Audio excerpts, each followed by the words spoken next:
And good morning सभी को। उम्मीद करता हूँ मेरी वॉइस प्रॉपर आ रही होगी सभी तक। एक बार कंफर्म करेंगे।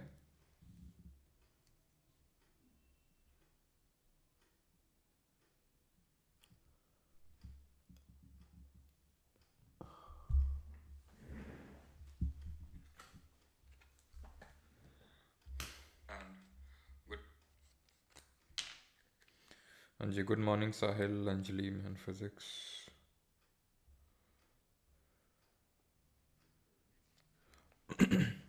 ऑडिबल है, ठीक है। तो आज हम लोग करने वाले लेक्चर नंबर 16 रहेगा निट्टो का। और अभी क्या मैं सोच रहा था, जितने भी मेंस के एस्पिरेंट ही होंगे यहाँ पे सभी, तो कि कुछ लोगों के मेरे पास पर्सनल मैसेजेस आ रहे थे कि सर नाश्ता पीडीएफ स्टार्ट कर दीजिए, जिस तरह से आपने टीयर 1 के पहले नाश्ता पीडीएफ दिए थे। ठीक है। तो एंड जितने भी हम लोगों ने लेक्चर्स किए हैं उसका रिवीजन भी नहीं किया है। ठीक है। दोनों चीज़ें हैं। तो यहाँ पे मैं ये सोच रहा था, सर वीडियो प्राइवेट से हटा दीजिए।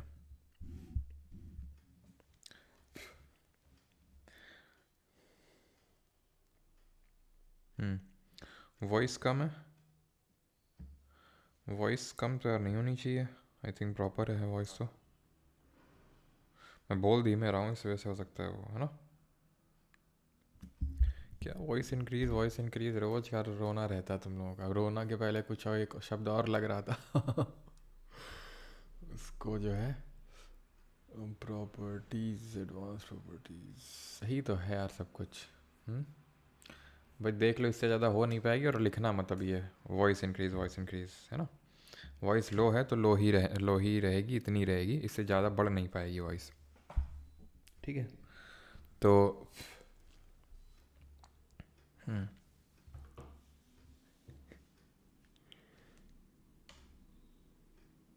सब सही है। तो मैं ये सोच रहा था कि हम्म, निट्टो सीरीज़ का अंत करते हैं अभी। ठीक है। क्योंकि काफ़ी लेक्चर्स कर लिए हम लोगों ने। अच्छा, एक बार मुझे ये चेक करना, तो पिछली बार मैंने कितने करवाए थे। वैसे तो पिछली बार से इस बार का सच को लेना देना नहीं है, क्योंकि वो फील तो आ ही जाता है कि कितने करवा दिए हैं। एक सेकंड रुकना। पिछली बार याद है क्या किसी को कितने करवाए थे? क्योंकि इस बार ऑलमोस्ट सारी चीज़ें हो चुकी हैं, जितना कि मुझे समझ में आ रहा है। ठीक है। एक सेकंड रुको।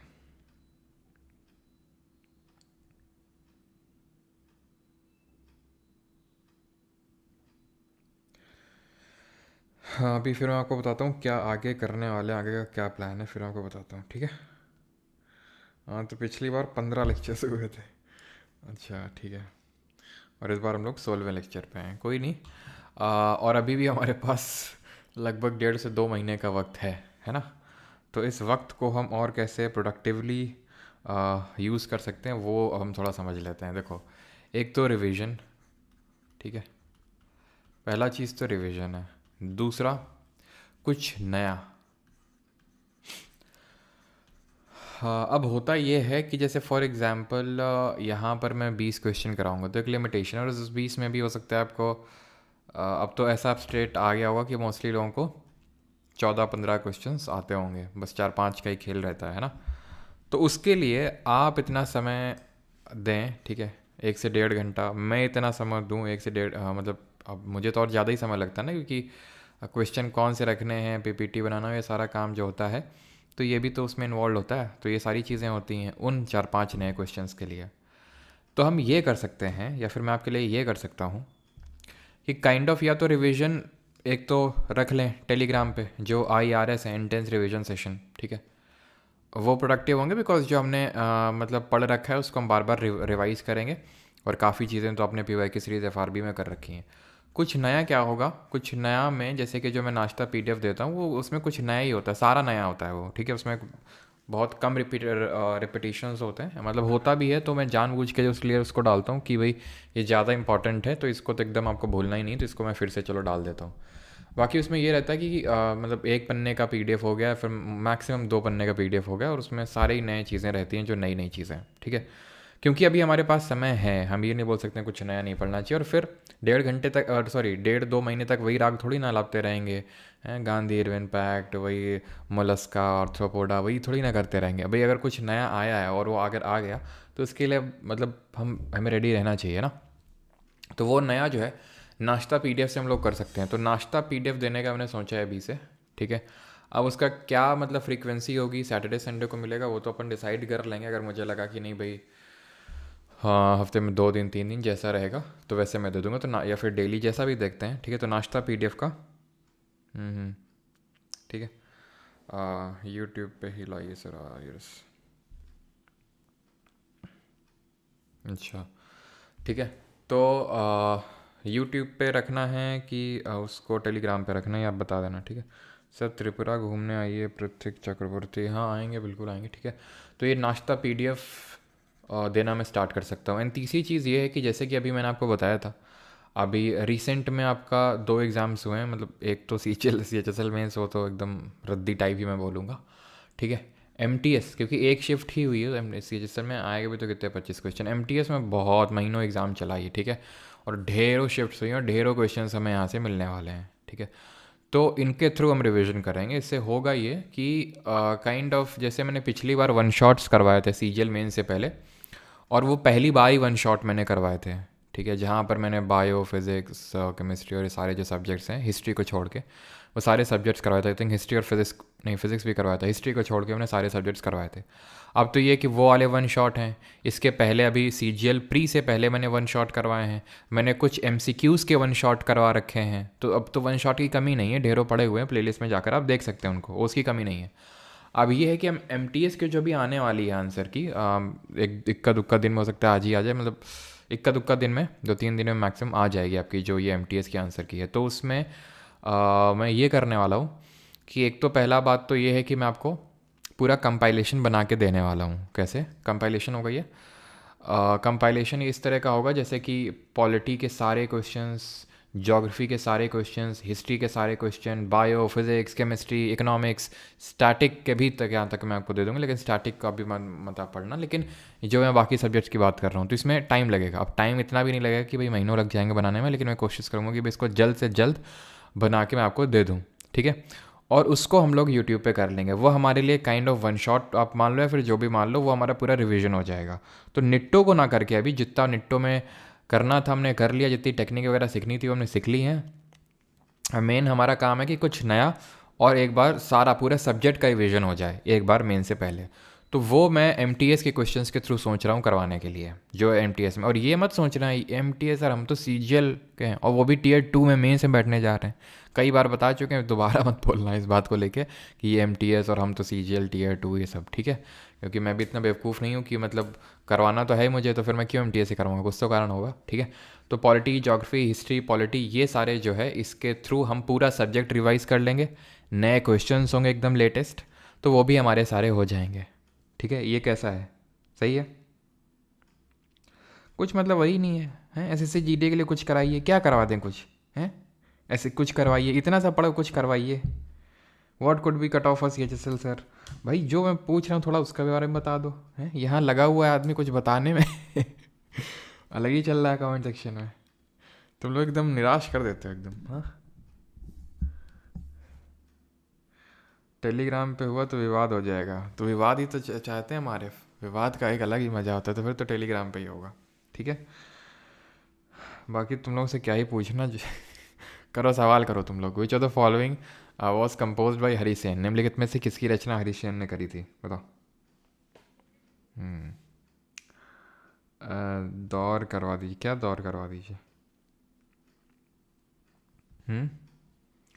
Good plan sir, okay sounds good, okay sounds good, अच्छा है, मज़ेदार है।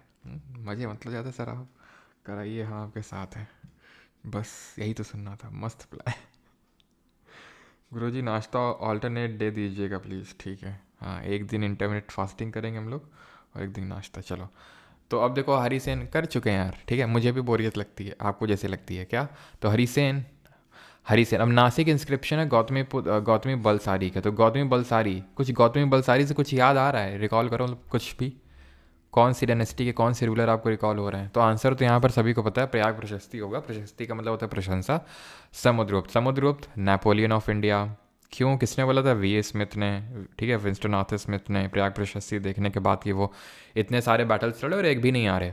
समुद्रगुप्त को कविराज, सर्वराज और चेता का टाइटल मिला हुआ है, ठीक है, ये सारी चीज़ें हमें पता है। देन अगर हम बात करें, आप आगे पीछे भी रिकॉल कर सकते हो, यानी कि चंद्रगुप्त फर्स्ट और चंद्रगुप्त सेकंड के टाइटल। चंद्रगुप्त फर्स्ट का टाइटल क्या था? महाराजा धीराज। सेकंड का टाइटल क्या था? विक्रमादित्य, ठीक है। और सेकंड से रिलेटेड है आपका मेहरौली पिलर इंस्क्रिप्शन, है ना। उन्होंने अपनी बेटी प्रभावती गुप्ता की शादी किससे करवाई थी? प्रभावती गुप्ता की शादी उन्होंने, यहाँ पर एक डायनेस्टी थी और उसके रूलर का नाम बताइए।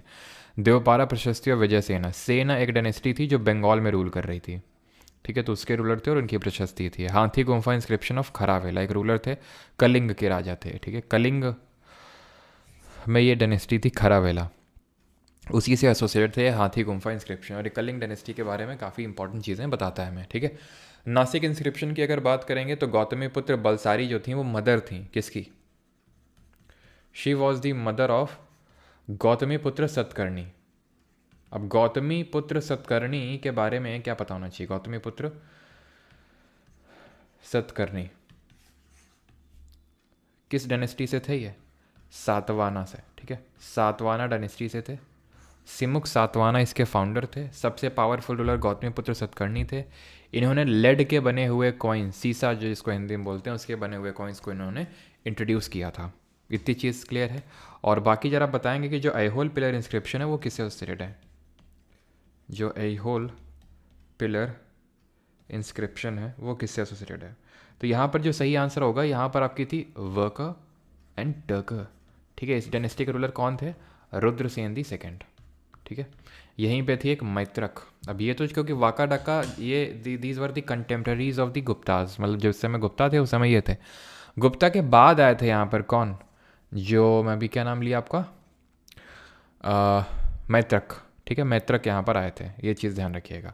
पिछले वाले लेक्चर में हम लोगों ने सारी चीज़ें करी थी। Which of the following battles could be seen as laying the formal foundation of the British Raj in India. निम्नलिखित में से किस लड़ाई को भारत में ब्रिटिश राज की औपचारिक नींव रखने के रूप में के लिए देखा जा सकता है? और अच्छा ये बताइए, सातवाना की कैपिटल क्या थी, इनकी राजधानी क्या थी? तो formal foundation of British Raj in India, third battle of Panipat? बिल्कुल नहीं। तो क्योंकि थर्ड बैटल ऑफ पानीपत कब हुआ था? 1761 में। और ये किसके बीच में हुआ था? ये मराठाओं और अफ़गानों के बीच में हुआ था। और मराठा वर्सेस अफ़गान्स के बीच में हुआ था। अफ़गानी फोर्सेस को कौन लीड कर रहा था? अहमद शाह अब्दाली। कमेंट में बताएंगे जब थर्ड बैटल ऑफ पानीपत हुआ था 1761 में, तो इस समय पर गवर्नर ऑफ बंगाल कौन था, ये आपको बताना है। अहमद शाह अब्दाली, ठीक।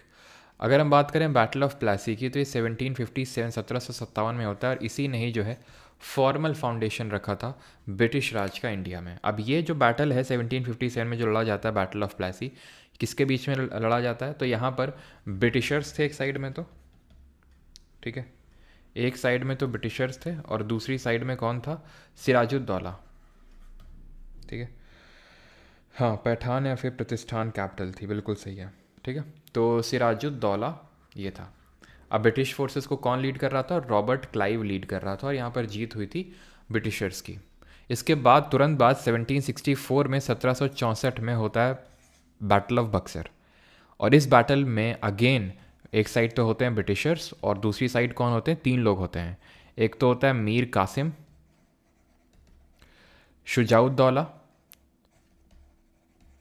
और Shah Alam the second. Shujauddaula was nawab of Awadh, ये था उस समय बंगाल का नवाब। और आपका शाह आलम जो था वो उस समय का मुगल रूलर था। अगेन जीत होती है ब्रिटिशर्स की। और यहाँ पर आपको पता है अगले साल ही 1765 में इलाहाबाद की ट्रीटी एक साइन होती है, इलाहाबाद की संधि। और इस ट्रीटी के थ्रू क्या होता है? इस ट्रीटी के थ्रू डुअल गवर्नमेंट स्टार्ट होती है बंगाल में। और ये डुअल गवर्नमेंट स्टार्ट करने का क्रेडिट जाता है रॉबर्ट क्लाइव को। और इसको ख़त्म करने का क्रेडिट जाता है किसको? 1772 में ख़त्म किया था इसको। रिवोल्ट ऑफ 1857 के बारे में आप क्या ही डिस्कस करना। तो ये आपको पता है कि भाई ये कब स्टार्ट होता है, क्यों स्टार्ट होता है और कहाँ से इसको किसने लीड किया था, ठीक है। तो हमें पता है कि 10 मई को जो है ये फॉर्मली स्टार्ट होता है, बिकॉज 8 अप्रैल को तो फांसी हुई थी मंगल पांडे जी को, जो कि 34th नेटिव इन्फेंट्री थी बंगाल में। उसके एक सिपॉय यानी उसके एक सिपाही थे, ठीक है। देन ये जब स्टार्ट होता है तो दिल्ली चलो के साथ स्टार्ट होता है, सभी जो सीपॉयज़ हैं वो मार्च करते हैं दिल्ली की तरफ। और इसका मेन एक इमीडिएट रीज़न क्या था इसका स्टार्ट होने का, that was the use of greased cartridges, जो चर्बी वाले कारतूसों का प्रयोग है वो उसका एक इमीडिएट कॉज था स्टार्ट होने का। देन यहाँ पर आपको एक नाम याद रखना, एंड वो है राजा मेहताब, ठीक है। इन्होंने ब्रिटिशर्स की हेल्प करी थी इस पर्टिकुलर 1857 के रिवोल्ट में। एंड उसके बाद कहाँ से कौन लीड करता है और कहाँ से कौन सप्रेस करता है वो पता होना चाहिए। जैसे फॉर एग्जांपल कानपुर से, लखनऊ से, झांसी से, दिल्ली से, बरेली से, तो कानपुर से नाना साहेब है ना, लखनऊ से बेगम हज़रत महल, झांसी से आपके जो रानी लक्ष्मीबाई हैं, और दिल्ली से जनरल भक्त खान, और बरेली से खान बहादुर। और अगर हम बात करें उस समय मुगल रूलर कौन था तो बहादुर शाह जफ़र दी सेकंड था। और ये पता होना चाहिए कहाँ से किसने इसको सेप्रेस किया था। जैसे कॉलिन कैम्पबेल ने यहाँ से किया था, झांसी से सर ह्यू रोज़ ने किया था, और दिल्ली से किसने किया था आप बताएंगे ज़रा। तो यहाँ पर सही आंसर हो जाएगा ऑप्शन नंबर बी। और 1772 में जो डुअल गवर्नमेंट है बंगाल में उसको ख़त्म करने का क्रेडिट जाता है first governor general of Bengal, and he is Warren Hasting, जिसने कि ये डुअल गवर्नमेंट स्टार्ट करी थी, जिसमें कि हमने देखा था दीवानी राइट्स थे और फौजदारी। दीवानी का मतलब होता है right to collect the revenue, और फौजदारी का मतलब होता है जो एक काइंड ऑफ जो पुलिस को मैनेज करने के जो अधिकार होते हैं उसको फौजदारी बोलते हैं, ठीक है। अगला सवाल है दैट इज़ लिस्ट 1 को लिस्ट 2 से मैच करना है, रेलवे जोन और हेडक्वार्टर को। तो ईस्ट सेंट्रल की बात करें, ईस्ट सेंट्रल है, नॉर्थ ईस्टर्न है, नॉर्थ ईस्ट फ्रंटियर है, एंड नॉर्थ वेस्टर्न है, ठीक है। तो ये हैं आपके पूरे रेलवे के जितने भी रेलवे जोन्स के हेडक्वार्टर्स हैं। तो यहाँ पर आप देख सकते हैं नॉर्थ ईस्ट में गोरखपुर होगा ये, ठीक है। गोरखपुर नहीं, गोरखपुर होगा, ठीक है, गोरखपुर होगा। नॉर्थ वेस्ट में जयपुर होगा। हाजीपुर कहाँ पे है, हाजीपुर है आपका ईस्ट सेंट्रल में। तो अगर हम ईस्ट सेंट्रल में बात करेंगे तो हाजीपुर हो जाएगा, एक सेकेंड, हाजीपुर हो जाएगा। नॉर्थ ईस्ट में अगर बात करेंगे तो गोरखपुर हो जाएगा। नॉर्थ ईस्ट फ्रंटियर में आपका मालीगांव हो जाएगा। और नॉर्थ वेस्टर्न में हाँ, नॉर्थ वेस्टर्न में आपका जयपुर हो जाएगा। तो 3142 will be the correct answer. Option number B यहाँ पर सही आंसर हो जाएगा। अगला क्वेश्चन है, an electric bulb is connected to a 220 volt generator, the current drawn is 600 milli ampere, what is the power of the bulb. तो power आपको निकालना है जहाँ पर आपके पास पोटेंशियल डिफरेंस और कितना करंट ड्रॉ हो रहा है ये दिया हुआ है। इसका फॉर्मूला होता है potential difference into current, P is equals to V I. अब इसी को डिफरेंट फॉर्म्स में हम एक्सप्रेस कर सकते हैं by again using a different formula given through Ohm's law, और वो क्या था, V is equals to I R. इसका इस्तेमाल करके हम इसको और डिफरेंट वेज में एक्सप्रेस कर सकते हैं। कमेंट में बताएंगे कि ओम्स लॉ किस ईयर में दिया गया था। तो यहाँ पर अगर हम V equals to I R substitute करेंगे तो ये कुछ रिलेशन इस तरह का बन जाएगा, P is equals to I square R, ठीक है। और I is equals to V upon R अगर सब्सिट्यूट करेंगे तो ये V स्क्वायर अपॉन आर बन जाएगा, जो ये पावर का फॉर्मूला है। खैर यहाँ पर V इंटू आई से काम चल जाएगा।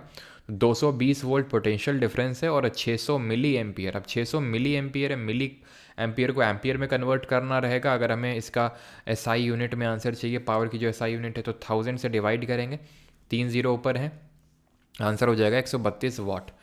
कमेंट में आप बताइए कि जो पोटेंशियल डिफरेंस है जिसको कि हम वोल्टा मीटर से मेजर करते हैं और वोल्ट इसकी SI यूनिट है, ये किस तरह के सीरीज़ ऑफ रेजिस्टर्स के कनेक्शन में मतलब समान रहता है। जैसे कि मैंने आपको 2 टाइप पढ़ाए थे, एक तो सीरीज़ और एक पैरेलल है ना, सिस्टम जो रेजिस्टर्स को कनेक्ट करने का सिस्टम रहता है। तो सीरीज़ में क्या चीज़ सेम रहती है और पैरेलल में जब कनेक्ट होते हैं तो क्या चीज़ सेम रहती है। तो सीरीज़ में तो ध्यान रखना है आपको कि करंट सेम रहता है, और पैरेलल में जब बात करते हैं तो पोटेंशियल डिफरेंस यानी कि जो विभवांतर है वो सेम रहता है। तो आंसर यहाँ पर ऑप्शन नंबर ए होगा, 132 वाट, ठीक।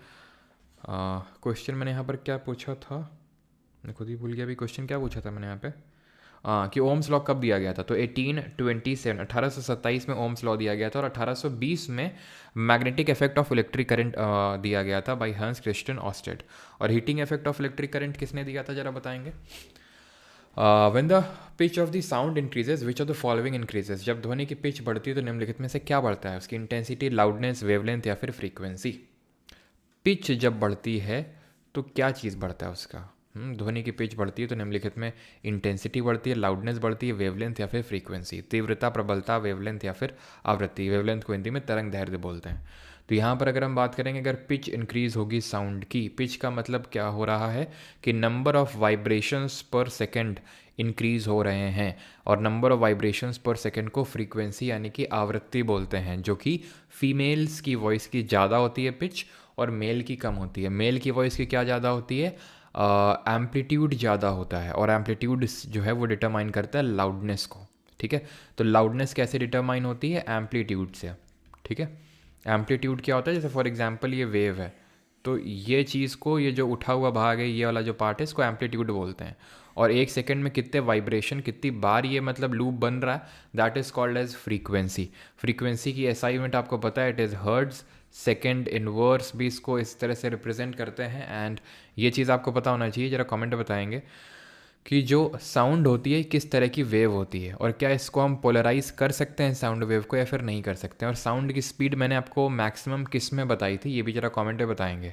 और साउंड के बारे में एक चीज़ आप बताइएगा, एंड दैट इज़ कि जो रिपीटेड रिफ्लेक्शन ऑफ साउंड होता है उसको हम क्या बोलते हैं, रिपीटेड रिफ्लेक्शन ऑफ साउंड। और एक प्रॉपर इको सुनने के लिए हमें सोर्स और रिफ्लेक्टर के बीच में मिनिमम कितनी डिस्टेंस चाहिए, अगर हमें एक डिस्टिंक्ट इको सुनना है तो। वेव की अगर बात करेंगे तो लॉन्गिट्यूडनल है, यानी कि अनुदैर्ध्य तरंग है ये, लॉन्गिट्यूडनल, और इसको पोलराइज नहीं किया जा सकता है, इसका ध्रुवीकरण नहीं किया जा सकता है, इट कांट बी पोलराइज्ड।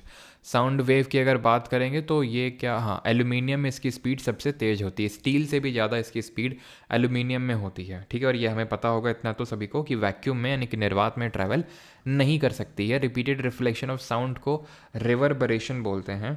ठीक है, रिवर्बरेशन बोलते हैं। 22 मीटर है, 332 क्या लिख रहे हो भाई आप लोग, अच्छा 17.2 मीटर होगा, ध्यान रखना 17.2 मीटर। ऐसे ही जरा बताना, least distance for distinct vision कितना होता है। विच ऑफ द फॉलोइंग, और कौन सी सीस्मिक वेव होती है, कौन सी सीस्मिक वेव होती है that resemble the sound wave, जो साउंड वेव की तरह होती है, कौन सी सीस्मिक वेव होती है वो। विच of the following statement about animal cells and plant cells is correct. पशु कोशिकाओं और पौधों की कोशिकाओं के बारे में निम्नलिखित में से कौन सा कथन सही है, यहाँ पर आपसे पूछा गया है, बताइए। तो साउंड वेव से रिजेंबल करती है, दैट इज़ पी वेव।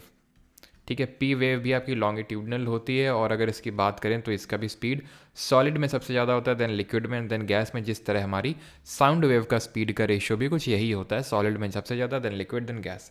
और जो हमारी पी वेव्स के अलावा एस वेव होती हैं, दो तरह की बॉडी वेव्स होती हैं। जब हम बात करते हैं सीस्मिक वेव्स की, यानी कि अर्थक्वेक आने की वजह से जो वेव्स जनरेट होती हैं, तो बॉडी वेव्स और सरफेस वेव्स बोलते हैं। तो बॉडी वेव्स दो टाइप की होती हैं, पी वेव और एस वेव। तो एस वेव जो होती हैं ये सिर्फ only travel in sound solid. ठीक है, सिर्फ सॉलिड में ट्रैवल कर सकती हैं, ये आपको चीज़ पता होना चाहिए। अभी ये बहुत ही बेसिक सा डिफरेंस है, एकदम बच्चों वाला, and that is animal cells only have cell membrane, not cell wall, but plant cell have both. Option number B यहाँ पर सही आंसर हो जाएगा। बाकी आप बताएंगे कि सेल जो मेम्ब्रेन होती है, जो कोशिका झिल्ली होती है, इसकी क्या क्या प्रॉपर्टीज़ होती हैं, क्या प्रॉपर्टीज़ होती हैं, और जो सेल वॉल होती है इसकी क्या क्या प्रॉपर्टीज़ होती हैं। तो सेल मेम्ब्रेन की प्रॉपर्टी पहली तो ये होती है, ये लिविंग होती है, ये नॉन लिविंग होती है जो सेल वॉल होती है। ठीक है, ये आपकी सेमी परमिएबल होती है। सेमी परमिएबल का मतलब है कि सारी चीज़ों को अलाउ नहीं करती है खुद से पास होने के लिए। ये क्या होती है, ये फुल्ली परमिएबल, यानी सारी चीज़ें इससे जो है पास ऑन हो जाती हैं, it is fully permeable. Cell membrane की अगर बात करेंगे तो ये प्रोटीन और लिपिड से मिल के बनी होती है, 50% प्रोटीन एंड 50% लिपिड्स हो जाएंगे इसमें। सेल वॉल की बात करें तो ये डिपेंड करता है कि किस चीज़ की सेल वॉल है। भाई बैक्टीरिया की है तो अलग चीज़ का बना होगा, फंगस का है तो अलग चीज़ का बना होगा, प्लांट्स का है तो अलग चीज़ का बना होगा। ठीक है, प्लांट्स का है तो किसका बना होगा, सेल्यूलोज का। फंगस का है तो किसका बना होगा, चाइटिन का। बैक्टीरिया का है तो किसका बना होगा, पेप्टिन या फिर पेप्टिडोग्लाइकन का बना होगा। और इसमें जो एक स्लाइम लेयर होती है उसके बारे में पता होना चाहिए, दैट इज़ ग्लाइकोकैलिक्स। यहाँ से आप बाकी चीज़ें रिकॉल कर सकते हो कि बैक्टीरिया की जो सेल होती है ये प्रोकैरियोटिक इन नेचर होती है। प्रोकैरियोटिक का मतलब होता है इसमें ट्रू न्यूक्लियस नहीं होता, बहुत सारे सेल ऑर्गेनल्स नहीं होते हैं, सिर्फ राइबोसोम एक ऐसी, मतलब एक वन ऑफ दी, जैसे राइबोसोम में क्या साइटोप्लाज्म हो गया और सेल मेम्ब्रेन हो गया जो कॉमन होता है प्रोकैरियोटिक और यूकैरियोटिक में। यूकैरियोटिक का मतलब होता है ट्रू न्यूक्लियस, तो उनमें न्यूक्लियस होता है, इसमें अनडिफाइंड न्यूक्लियर रीजन होता है। और उस अनडिफाइंड न्यूक्लियर रीजन को किस नाम से जानते हैं, जरा कमेंट में बताएंगे। जो बैक्टीरिया मूव करता है जिस पार्ट की वजह से उसको बोलते हैं बैक्टीरिया फ्लैगेला।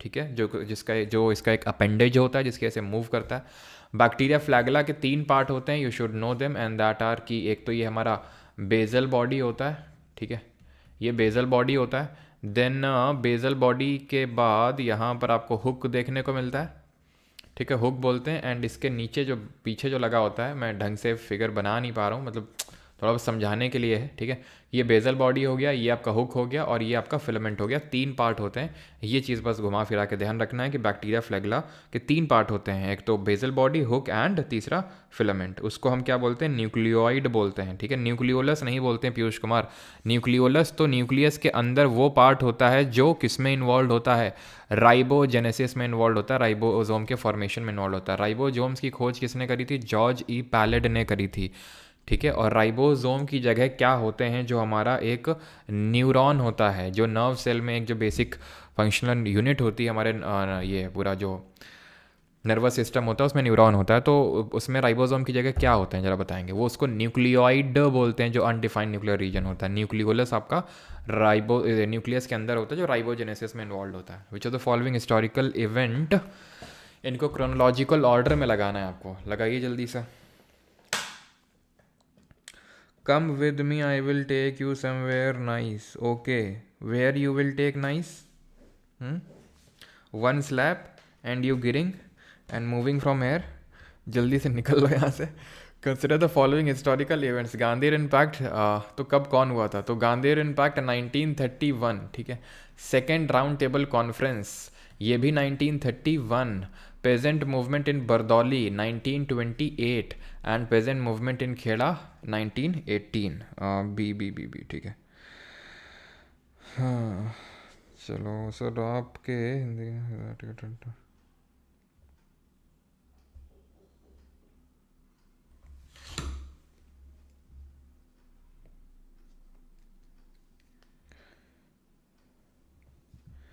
भाई अभी नेहा जी बिल्कुल सही है वो, ठीक है। 2 ही यूटी का भी करंट में रिप्रेजेंटेशन है, जेएनके का तब वो यूटी नहीं बनी थी, ठीक है, वो यूटी नहीं बनी थी एज अ यूटी, उसका अभी तक रिप्रेजेंटेशन नहीं था। अब वहाँ पर लेजिस्लेटिव असेंबली बनी, अब वहाँ से जो है लोग चुन के भेजे जाएंगे एज अ यूटी, कहाँ पर, राज्यसभा में, ठीक है। तो वो सही है वो।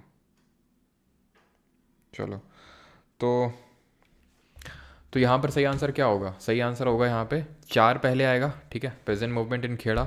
देन बरदौली सत्याग्रह होगा, 4 के बाद 3 होगा। देन उसके बाद देखो गांधी इरविन पैक्ट हुआ था, इसी में तो गांधी जी एग्री किए थे कि यार हाँ सेकंड राउंड टेबल कॉन्फ्रेंस में पार्टिसिपेट करेंगे, जो दूसरी गोल मेज सम्मेलन होगी। और क्या क्या एग्री हुआ था इसमें, इसमें एग्री हुआ था कि सीडीएम को टेम्परली सस्पेंड करेंगे, सेकंड आरटीसी में पार्टिसिपेट करेंगे। एंड इरविन ने एग्री किया था कि भाई जो लोगों को जेल में डाला गया है, they are not convicted of, they are not guilty of violence, उनको तुरंत रिलीज़ किया जाएगा, लोगों को अधिकार मिलेगा कि वो घर में नमक बना सकते हैं। तो पहले तो इरविन पैक्ट होगा, देन राउंड टेबल कॉन्फ्रेंस होगी ना, तो 4 3 1 2 ये आंसर हो जाएगा ऑप्शन नंबर बी। यहाँ कुछ पूछा था आपसे क्या, निस्ल बॉडीज़ या निस्ल ग्रैन्यूल बोलते हैं उनको, जो न्यूरॉन में हमें राइबोसोम की जगह में देखने को मिलते हैं, जो प्रोटीन सिंथेसिस में इन्वॉल्व होते हैं। बिकॉज यू शुड नो कि भाई राइबोसोम्स जो होते हैं वो प्रोटीन सिंथेसिस में इन्वॉल्व होते हैं, ठीक है। तो ये क्लियर है। फर्स्ट राउंड टेबल कॉन्फ्रेंस 1930 में होती है, इसमें लोग पार्टिसिपेट नहीं करते हैं। देन इरविन बोलता है, मतलब इरविन पे प्रेशर बनता है, वो इस समय वॉइस रहा था, ठीक है, ब्रिटेन से, कि भाई इनको भी बुलाओ, बिकॉज कांग्रेस वॉज दी सबसे बड़ी पार्टी उस टाइम पे, तो इसलिए गांधी इरविन पैक्ट हुआ था। और गांधी जी ने कांग्रेस को लीड किया था, and it was the only RTC जिसमें कि इन लोगों ने पार्टिसिपेट किया था अमंग दी 3 आरटीसीज। तीनों राउंड टेबल कॉन्फ्रेंस में पार्टिसिपेट किया था हमारे अंबेडकर जी ने। और इसके बाद 1932 में कुछ इंपॉर्टेंट अनाउंस हुआ था, वो क्या अनाउंस हुआ था जरा आप बताएंगे कमेंट में। बाकी खेड़ा के पहले आपका हो चुका था 1918 में ही अहमदाबाद मिल स्ट्राइक, और 1917 में 1917 में हो चुका था क्या, चंपारण सत्याग्रह, जो तिनकठिया सिस्टम के विरुद्ध में था। राजकुमार शुक्ला जी ने बुलाया था वहाँ पर, और चंपारण बिहार में वो हुआ था, ठीक है, and against the Tinkathia system, जहाँ पर ये बोला गया था कि 3/20th पार्ट ऑफ लैंड में आपको इंडिगो का कल्टीवेशन करना पड़ेगा, यानी कि नील की खेती करनी पड़ेगी। तो यहाँ पर जो अनाउंस होता है उसको हम बोलते हैं मैकडोनल्ड अवार्ड, ठीक है, मैकडोनल्ड अवार्ड बोलते हैं, जिसमें कि दलित्स को, यानी कि जो हमारे डिप्रेस्ड क्लासेस हैं, उनको सेपरेट इलेक्टोरेट सबसे पहले दिया गया था। और इसके विरोध में जो गांधी जी थे, उन्होंने फास्ट एंड टू डेथ पे चले गए थे। कहाँ पर, फास्ट एंड टू डेथ पे चले गए थे, जो यरवदा जेल पूना थी। जब वो चले गए वहाँ पे, तो उसके बाद जो है पैक्ट साइन होता है गांधी जी और अंबेडकर जी के बीच में, जिसको कि हम पूना पैक्ट के नाम से जानते हैं, 1932 में ही। Where did Netaji Subhas Chandra Bose announce the formation of the government of free India 1943? 1943 में नेताजी सुभाष चंद्र बोस ने स्वतंत्र भारत की सरकार की गठन की घोषणा कहाँ पर करी थी? तो ये करी थी, ध्यान रखिएगा, सिंगापुर में 1943 में। सुभाष चंद्र बोस जी की अगर बात करें, 23 जनवरी जन्म दिवस, पराक्रम दिवस मनाते हैं इनके लिए, ठीक है। इन्होंने नेशनल प्लानिंग कमेटी का फॉर्मेशन किया था 1938 में, लेकिन पहले उसके चेयरमैन कौन थे? नेहरू थे। Then All India Forward Bloc की अगर बात करेंगे तो इसकी स्थापना करी थी जब हरिपुरा और त्रिपुरी में सेशन, ठीक है, हरिपुरा गुजरात में सेशन में ये प्रेसिडेंट बने थे, त्रिपुरी में भी बन गए थे लेकिन रिज़ाइन कर दिया था उसके बाद 1939 में। एक पार्टी बना ली थी विद इन द कांग्रेस, उसको बोलते हैं ऑल इंडिया फॉरवर्ड ब्लॉक। ये आईएनए, इंडियन नेशनल आर्मी यानी कि आज़ाद हिंद फौज के फाउंडर नहीं थे, लीडर थे। इन्होंने रानी झांसी जी के नाम पे एक विमेन रेजिमेंट को रेज़ किया था इसमें, ये चीज़ आपको पता होना चाहिए। फाउंडर तो आईएनए के थे कौन? मोहन सिंह, और बाद में उसको लीड किया था रास बिहारी बोस ने, ठीक है। यहाँ से आप रिकॉल कर सकते हैं कोमागाटा मारो इंसिडेंट। तो कोमागाटा मारो इंसिडेंट कब हुआ था, ज़रा बताएंगे कमेंट में। व्हेन, जो कि एक शिप का नाम था, जो कि कहाँ से गई थी? जापान, सिंगापुर से होते हुए वो वैंकूवर कनाडा में गई थी।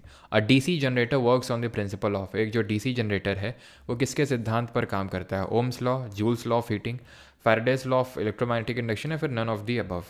तो यहाँ पर जो सही आंसर होगा दैट वुड बी कोमागाटा मारो इंसिडेंट 1914 में हुआ था, 1914 में, जहाँ पे आपको पता है कि क्या हुआ था मेनली इसमें जो शिप सेल किया था तो वो कनाडा गया था, वहाँ से भगा दिया गया था, देन ये लोग बंगाल आए थे। तो वहीं पे ये क्या हुआ कि थोड़ा सा प्रोटेस्ट, मतलब एक काइंड ऑफ थोड़ा सा एग्रेशन हो गया था बिटवीन द ब्रिटिशर्स और जो इंडियन, खासकर इसमें सिख कम्युनिटी के लोग थे, तो उनके बीच में हो गया था, ठीक है। तो आप समझ सकते हैं कि सिख कम्युनिटी का कनाडा से काफ़ी पुराना रिश्ता है ठीक है। और इससे पहले यानी कि मतलब इससे जस्ट एक साल पहले 1913 में कौन सी पार्टी का गठन हुआ था, ज़रा बताएंगे। तो डीसी जनरेटर जो है वर्क करता है आपके Faraday's law of electromagnetic induction पे, ठीक है। इलेक्ट्रोमैग्नेटिक इंडक्शन, जिसको हम विद्युत चुंबकीय प्रेरण के नाम से भी जानते हैं, तो ये विलियम फैराडे ने दिया था। ओम्स लॉ अभी हम डिस्कस कर चुके हैं कि भाई पोटेंशियल डिफरेंस डायरेक्टली प्रोपोर्शनल होता है किसके? जो करंट होता है उसके, ठीक है। और जो आर होता है वो कांस्टेंट निकल के आता है, V equals to I R. और ये हम देख चुके हैं कि जो रेजिस्टेंस है ये किन दो चीज़ों पे डिपेंड करता है, कमेंट में आप बताएंगे कौन सी दो चीज़ें होती हैं वायर की जिस पे डिपेंड करता है। जूल्स लॉ ऑफ हीटिंग, तो मैंने अभी थोड़ी देर पहले आपसे पूछा था who gave the heating effect of electric current, तो वो जेम्स जूल ने ही दिया था, ठीक है। और रेजिस्टेंस हमारा डायरेक्टली प्रोपोर्शनल होता है किसके? लेंथ के, एंड इन्वर्सली प्रोपोर्शनल होता है एरिया ऑफ क्रॉस सेक्शन के। और यहाँ से फॉर्मूला निकल के आता है R is equals to rho L upon A. Rho क्या होता है? रेजिस्टिविटी या फिर स्पेसिफिक रेजिस्टेंस, यानी कि विशिष्ट प्रतिरोध होता है, जो कि लेंथ है या फिर एरिया ऑफ क्रॉस सेक्शन पे डिपेंड ना करके बल्कि नेचर ऑफ मटेरियल पे डिपेंड करता है। एंड रेजिस्टिविटी जो होती है, कमेंट में आप बताएंगे कि जो एलॉय होता है, जैसे फॉर एग्जांपल जैसे हमारा ब्रास है तो ये कॉपर और जिंक का एलॉय है, ठीक है। तो ब्रास की रेजिस्टिविटी ज़्यादा होगी कॉपर या जिंक के मुकाबले में इंडिविजुअली, या फिर कम होगी? ब्रास की यानी एलॉय की रेजिस्टिविटी कम होती है या ज़्यादा होती है as compared to its constituent metals? और एलॉय क्या होता है? एक हमारा होमोजीनियस मिक्सचर होता है, यानी कि सोल्यूशन बोलते हैं। कैसा सोल्यूशन होता है? सॉलिड सॉलिड सोल्यूशन होता है। अगर एलॉय में वन पार्ट इज, मतलब एक अगर हमारा मेटल मरकरी है तो उसको हम अमलगम के नाम से जानते हैं, ठीक है। रेजिस्टिविटी ध्यान रखना एलॉय की हमेशा ज़्यादा होती है as compare to its constituent metals. इसकी एसआई यूनिट की अगर बात करेंगे तो ओम मीटर होती है, रेजिस्टेंस की तो ओम होती है और इसकी ओम मीटर होती है, ठीक है। Who among the following initiated the Bhoodan movement, निम्नलिखित में से किसने भूदान आंदोलन की शुरुआत करी थी? राम प्रसाद बिस्मिल, विनोबा भावे, महात्मा गांधी, या फिर कन्हू मुर्मू? तो भूदान मूवमेंट की अगर बात करेंगे तो ये स्टार्ट होता है 1951 में, 1951 में इसकी शुरुआत होती है। कहाँ से वो स्टार्ट होती है? पोचमपल्ली गांव था तेलंगाना में, जो प्रेजेंट डे तेलंगाना है वहाँ पर पड़ता है पोचमपल्ली, ठीक है। यहाँ से इसकी शुरुआत हुई थी कि भाई मतलब क्यों स्टार्ट किया था इसको आचार्य विनोबा भावे ने? इसलिए स्टार्ट किया था क्योंकि उस समय आपको पता है कि ज़मींदारी वगैरह सब चला करता था, तो कुछ लोगों के पास बहुत ज़्यादा लैंड होती थी, कुछ लोगों के पास बहुत कम या फिर ना के बराबर होती ही नहीं थी। तो भाई उन्होंने एक मूवमेंट स्टार्ट किया आचार्य विनोबा भावे जी ने कि वॉलेंटरली, मतलब लोग अपनी ज़मीन को डोनेट करें अपने मर्जी से, कोई सरकार कुछ इस तरह से वो कुछ नहीं, अपनी मर्जी से लोग डोनेट करें। और बहुत लोगों ने एक्चुअल में यहीं से ही एक थे पर्सन, उन्होंने सबसे पहले डोनेट किया था, तो आचार्य विनोबा भावे ने इसको स्टार्ट किया था। कन्हू मुर्मू की अगर बात करें तो सिद्धू और कन्हू मुर्मू, ये नाम हम पढ़ते हैं संथाल रेबिलियन में, जो कि 1855 में होता है, 1855 में होता है। संथाल हूल के नाम से भी जानते हैं। जरा कमेंट में आप बताएंगे कि हो एंड मुंडा अपराइजिंग कब हुई थी? मुंडा अपराइजिंग ये कब हुई थी, जिसको क्रिएट किया था हमारे बिरसा मुंडा जी ने। राम प्रसाद अगर बिस्मिल जी की बात करेंगे तो ये एचआरए जो पार्टी बनी थी Hindustan Republican association in the year 1924, उसकी फॉर्मेशन में इन्वॉल्व थे। प्लस उसके बाद 1924 के जस्ट एक साल बाद एक इंसिडेंट हुआ था, उसको हम काकोरी ट्रेन इंसिडेंट के नाम से जानते हैं। तो उसको इन्होंने उसमें ये एक हिस्सा थे काकोरी ट्रेन इंसिडेंट का, जो 1925 में हुआ था, है ना। आपको पता है लखनऊ में जगह थी काकोरी, लखनऊ के पास में। वहाँ पर इन्होंने जो ट्रेन में जो आर्मरी थी, ठीक है, जो असलाहा था, तो उसको मतलब जब्त करने के लिए इन्होंने ये रेड करी थी। राम प्रसाद बिस्मिल हो गए, रोशन सिंह हो गए, राजेंद्र लहिरी हो गए, ये सब एचआरए और काकोरी इंसिडेंट में इन्वॉल्व थे। इसके 4 साल बाद ही कौन सी पार्टी का गठन होता है ये बताएंगे कमेंट में। और इसी के अगले साल ही अगर हम बात करें तो CPI communist party of India, जिसके फाउंडर थे एम एन रॉय, उन्होंने ताशकंद उज़्बेकिस्तान में इसको बनाया था 1920 में, लेकिन फॉर्मलाइज 1925 में होती है आके कानपुर में, ठीक है। और 1913 में मैंने पूछा था तो गदर पार्टी बनी थी, सोहन सिंह भाखना, लाला हरदयाल, उन लोगों ने उसको बनाया था, ठीक है। और 1928 में एचएसआरए बनी थी, हिंदुस्तान सोशलिस्ट रिपब्लिकन एसोसिएशन, जो कि फिरोज शाह कोटला में बनी थी। चंद्रशेखर आज़ाद, भगत सिंह, सुखदेव, राजगुरु, इन लोगों ने बनाया था इसको। इसकी अगर हम बात करेंगे तो ये आपका हो एंड मुंडा प्राइजिंग आपका 1899 में होता है। हो एंड मुंडा प्राइजिंग ये कहाँ पर होता है, झारखंड का जो एरिया होता है वहाँ पे होता है, ठीक है। और ये किसके अगेंस्ट में था, ये डीकूस के अगेंस्ट में था। डीकूस कौन थे, हुआ डीकूस, तो डीकूस थे आपके जो आउटसाइडर थे, उनको ये डीकू बोलते थे। पता नहीं मैं सही प्रोनाउंस कर रहा हूँ कि नहीं कर रहा हूँ, लेकिन डीकू या डीकू जो भी प्रोनाउंस करते हो, ठीक है। तो विच of the following rivers in India was not cross by Alexander and his army, Bharat में निम्नलिखित में से किस नदी को सिकंदर और उसकी सेना ने पार नहीं किया था। अब नाम पढ़ के तुम्हें लग रहा होगा या अल्लाह ये कौन से नाम है, हाई एफेसिस, आसेसिसिनिस, हाइड्रोटेट्स, हिडाप्सिस, एक नाम बस तुम्हारा सुना होगा एंड दैट इज़ हिडास्पिस, है ना।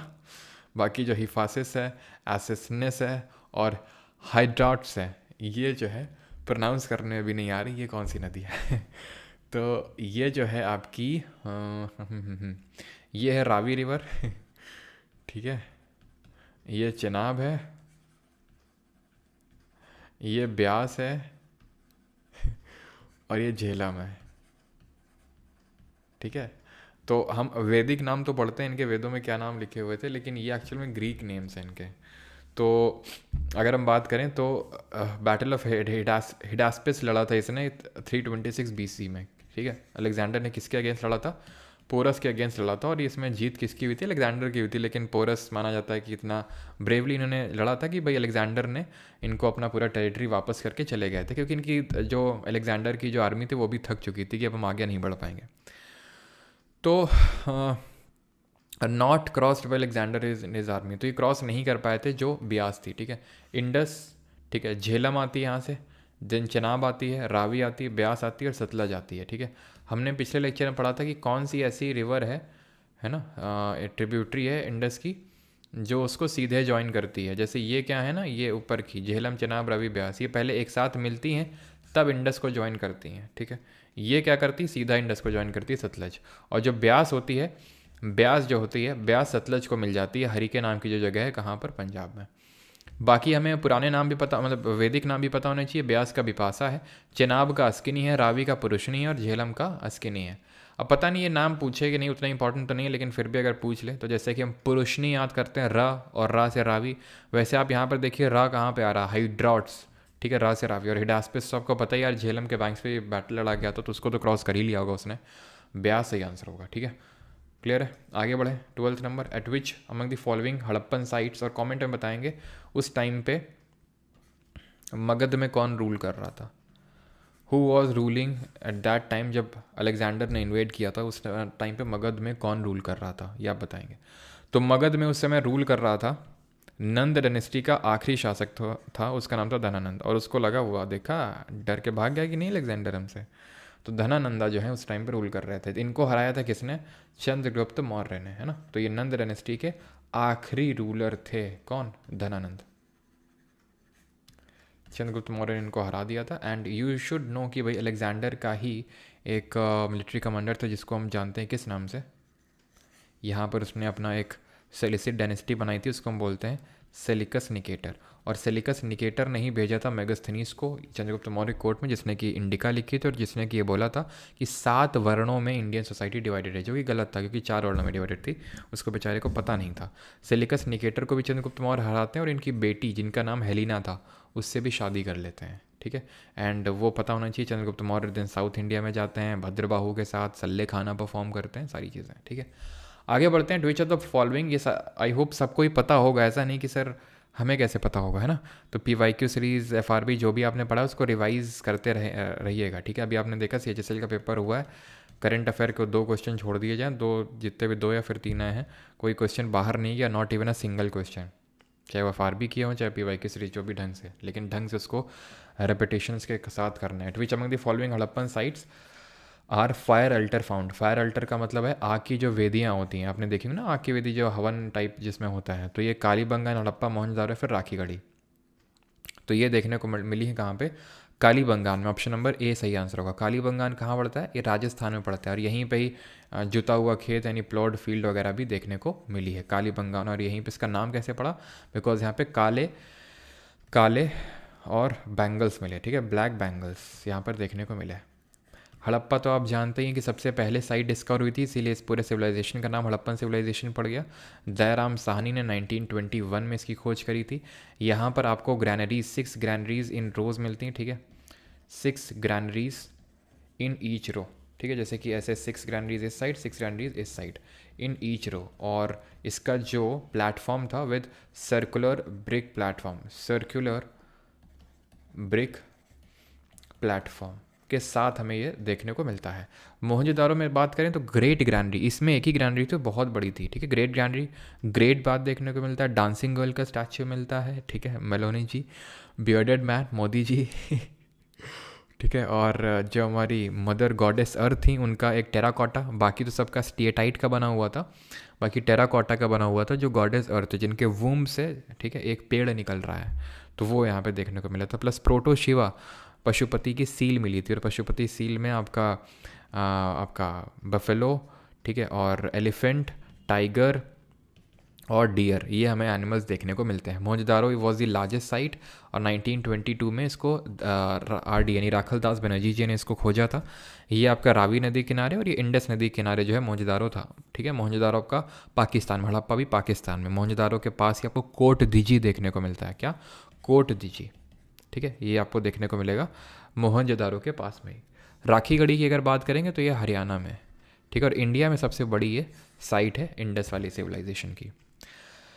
2 कॉन्वेक्स लेंसेज है फोकल लेंथ 50 सेंटीमीटर और 25 सेंटीमीटर, ठीक है, respectively. If these 2 lenses are placed in contact then the net provider of this combination will be equal to. 2 उत्तल लेंसों की फोकल लंबाई क्रमशः 50 सेंटीमीटर और 25 सेंटीमीटर। यदि इन दोनों लेंसों को संपर्क में रखा जाए तो संयोजन की शुद्ध शक्ति मतलब क्या होगी।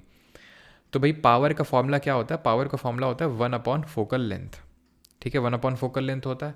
अब फोकल लेंथ है कितनी, 50 सेंटीमीटर है, ठीक है। तो 50 सेंटीमीटर का मतलब क्या हुआ, 50 सेंटीमीटर का मतलब वो 0.02 सेंटीमीटर, यही तो हुआ। ऐसे ही अगर हम बात करें यहाँ पर रखें 1/25 सेंटीमीटर, तो ये कितना निकल के आएगा, ये 0.04। अब क्योंकि सेंटीमीटर में है, ठीक है, एक सेकेंड।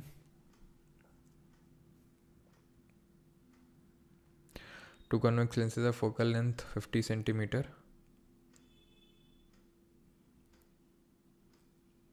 ओके, ठीक है। ये तो क्योंकि ओके ठीक है, तो सेंटीमीटर में ना, इसमें तो मीटर में रखना पड़ेगा हमें, ठीक है, क्योंकि ये जो हम पावर कैलकुलेट करते हैं, ठीक है, वो तो हम यहाँ पर जो यूनिट होती है डायोप्टर होती है, ठीक है, पावर ऑफ लेंस की जो यूनिट होती है दैट इज़ डायोप्टर D।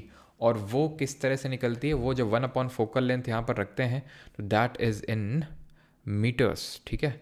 तो ये निकल के आएगी 2 + 4 = 6। कैसे निकल के आएगी, अब जहाँ पर अगर हम देखेंगे तो इसको अगर हम मीटर में कन्वर्ट करेंगे, ठीक है, एक सेकेंड, इसको अगर हम मीटर में कन्वर्ट करेंगे तो कितना आएगा 0.5, ठीक है। तो 1 करेंगे तो कितना आ जाएगा, ये 2 आ जाएगा, ठीक है। और यहाँ पर अगर करेंगे इसको 1/0.25, 0.25 क्यों, क्योंकि ये तो सेंटीमीटर है तो मीटर में चेंज करेंगे ठीक है, तो 4 बार में कटेगा, सीधा जोड़ देंगे उठा के। क्यों जोड़ देंगे? क्योंकि कॉन्वेक्स लेंस है। तो क्योंकि कॉन्वेक्स लेंस है, कॉन्वेक्स लेंस का फोकल लेंथ, चाहे कॉन्वेक्स लेंस हो चाहे कॉन्वेक्स मिरर हो, पॉजिटिव ही होता है।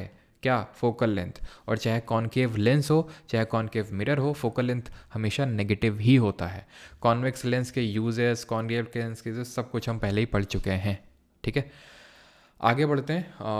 और ये चीज़ आपको पता होनी चाहिए कि भाई, आई थिंक पता भी होगी सभी को, है ना, कि जो कॉन्वेक्स लेंस होता है उसका जो बीच का पार्ट होता है वो थिक होता है, जो अपर्चर्स होते हैं साइड के वो कैसे होते हैं? नैरो होते हैं। और कॉनकेव लेंस कुछ इस तरह से होता है, बीच में थिन होता है और साइड में जो अपर्चर्स होते हैं वो थिक होते हैं। ये आपका डाइवर्जिंग लेंस होता है, ये कन्वर्जिंग लेंस होता है। अगला है that is which of the following statement is और ट्रू। अच्छा बताओ कि मायोपिया अगर मुझे है, ठीक है, तो मैं किसका यूज़ करूँगा? अगर मुझे मायोपिया है तो which lens will I use, convex और concave? Which of the following statement is और are correct? Earth crust is brittle in nature. The mean thickness of the oceanic crust is 15 kilometer, whereas that of the continental crust is around 30 kilometers.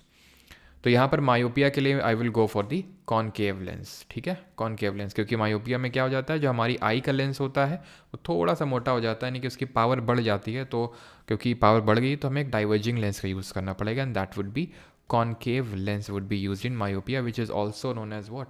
Short sightedness. ठीक है, निकट दृष्टि दोष। इसमें पास का तो दिखता है लेकिन दूर का नहीं दिखता है ना, पहले हम डिस्कस कर चुके हैं।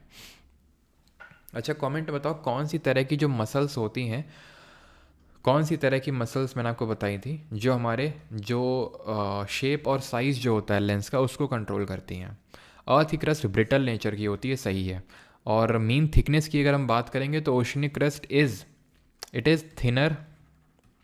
ठीक है, थिन होती है और कैसी होती है? डेंस होती है। और किस तरह की रॉक की बनी होती है? तो ये बनी होती है बसाल्टिक रॉक की। ठीक है, वहीं कॉन्टिनेंटल क्रस्ट की बात करेंगे तो ये थिक होती है as compare to the oceanic crust. ये लाइट होती है तभी जब दोनों का मिलन होता है, कभी जैसे कि कॉन्वर्जेंट प्लेट बाउंड्री है। अब कॉन्वर्जेंट प्लेट बाउंड्री क्या है? जहाँ पे दो प्लेट्स आपस में पास आ रही हैं, तो जब दोनों पास में आएंगी तो कौन सिंक करेगी, कौन ऊपर रहेगी, जरा कमेंट में बताएंगे। तो ये थिक होती है, ये लाइट होती है, एंड ये बनी होती है ग्रेनेटिक रॉक की। ठीक है, it is made up of granitic rock. तो इसमें जो सबडक्शन, क्योंकि हमें पता है कि जो तीन तरह की प्लेट बाउंड्रीज होती हैं, एक तो कन्वर्जेंट होती है, डाइवर्जेंट होती है और ट्रांसफॉर्म होती है। तो कन्वर्जेंट में क्या होता है? सबडक्शन जोन क्रिएट होता है, और सबडक्शन जोन क्रिएट होने की वजह से जो एक प्लेट है वो नीचे सबडक्ट कर जाती है और वो एस्थेनोस्फीयर में मेल्ट हो जाती है और वो डिस्ट्रॉय हो जाती है। तो इसीलिए इसको डिस्ट्रक्टिव प्लेट बाउंड्री बोलते हैं। डाइवर्जेंट वाली को कंस्ट्रक्टिव प्लेट बाउंड्री बोलते हैं, और ट्रांसफॉर्म प्लेट बाउंड्री में जो प्लेट होती है वो स्लाइड पास करती हैं ईच अदर से, तो कोई ना तो कंस्ट्रक्ट होता है नया क्रस्ट, ना तो डिस्ट्रॉय होता है एग्जिस्टिंग क्रस्ट। ठीक है, तो अब जब, तो यही है रीज़न। तो जब ये दोनों मिलती हैं, जैसे मान लो कॉन्टिनेंटल का मिलन हुआ और ओशनिक का, तो ओशियन वाली जो है सबडक्ट करेगी क्योंकि वो डेंस होती है। अब वो तो हमें दिख रहा है कि यार 15 किलोमीटर है 30 किलोमीटर, लेकिन इतना भी डिफरेंस, इससे भी कहीं ज़्यादा डिफरेंस होता है। अगर मैं ओशनिक क्रस्ट की बात करूँ तो मीन थिकनेस वही होगी इसकी 10 किलोमीटर्स के अराउंड, लेकिन अगर मैं बात करूँ ओशनिक क्रस्ट की तो ये आप मान लो कि रफली 80 मतलब 50 to 70 किलोमीटर्स होता है इसका, 50 से 70 किलोमीटर। और कहीं कहीं पे जैसे हिमालय वगैरह हो गया वहाँ पे तो 70 से भी ज़्यादा किलोमीटर की थिकनेस देखने को मिलेगी कॉन्टिनेंटल क्रस्ट की। तो ये वाला ऑप्शन गलत होगा। समझ गए क्यों गलत होगा? क्योंकि कॉन्टिनेंटल क्रस्ट अराउंड 30 किलोमीटर नहीं, अराउंड 50 से 70 किलोमीटर होता है। ठीक है, तो आंसर यहाँ पर होगा option number A1 only. Clear? तो और यहाँ पर क्रस्ट का कॉम्पोजिशन देख लीजिए, लेकिन उससे पहले यहाँ पर कुछ क्वेश्चन पूछा था, that would be your ciliary muscles. ठीक है, और मसल से याद आया, कुछ पिछले लेक्चर में पढ़े थे, ज़रा बताओ कि जो हमारी स्मूथ मसल्स होती हैं, ठीक है, जो स्केलेटल होती हैं और जो कार्डियक होती हैं, इनमें से कौन वॉलेंट्री होती है और कौन इनवॉलेंट्री होती है? तो इसका जो अर्थ क्रस्ट का कॉम्पोजिशन है उसको हम ओ सियाल करके पढ़ते हैं, याद रखते हैं। ठीक है, ओ सियाल, ओ से ऑक्सीजन, सी से सिलिका और एल से एल्यूमिनियम। ये आपको पता है कि 46 मतलब पिछले वाले सीजीएल मेंस में क्वेश्चन भी बना था इससे। 46.6% होता है इसका जो ऑक्सीजन होता है। ठीक है, देन सिलिका की अगर बात करें तो रफली 26.5%, एल्यूमिनियम की अगर बात करेंगे वही 8%, और सबसे ज़्यादा मेटल अगर पूछेगा तो एल्यूमिनियम ही हो जाएगा। Then iron. स्मूथ आपकी इनवॉलेंट्री होती है, सिर्फ स्केलेटल ही आपकी वॉलेंट्री होती है, जो आपके एक्शन, अपने एक्शन से आप इसको रेगुलेट कर सकते हैं। स्मूथ और कार्डियक इनवॉलेंट्री होती हैं। स्मूथ मसल की अगर बात करेंगे जहाँ पर हमारा ऐसा कोई बोनी स्ट्रक्चर नहीं होता है, जैसे फॉर एग्जांपल जो हमारा रेस्पिरेटरी ट्रैक्ट होता है, चाहे हमारा स्टमक हो गया, इंटेस्टाइन हो गया, यूटेरस हो गया, इन सब में जो हमारे विसरल ऑर्गन्स हैं, ठीक है, स्मूथ ऑर्गन, ऑर्गन्स है वहाँ पर देखने को मिलता है, ठीक है। विच of the following is not a plant macronutrient, निम्नलिखित में से कौन सा पादप का एक मैक्रोन्यूट्रिएंट नहीं है? आयरन, मैग्नीशियम, सल्फर या फिर सल्फर, सॉरी कैल्शियम या फिर सल्फर।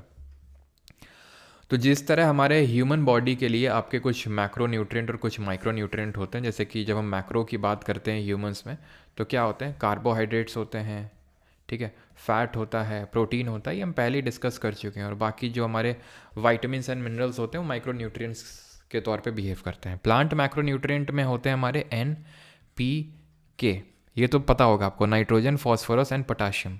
देन आयरन भी होता है, मैग्नीशियम भी होता है। एक सेकेंड।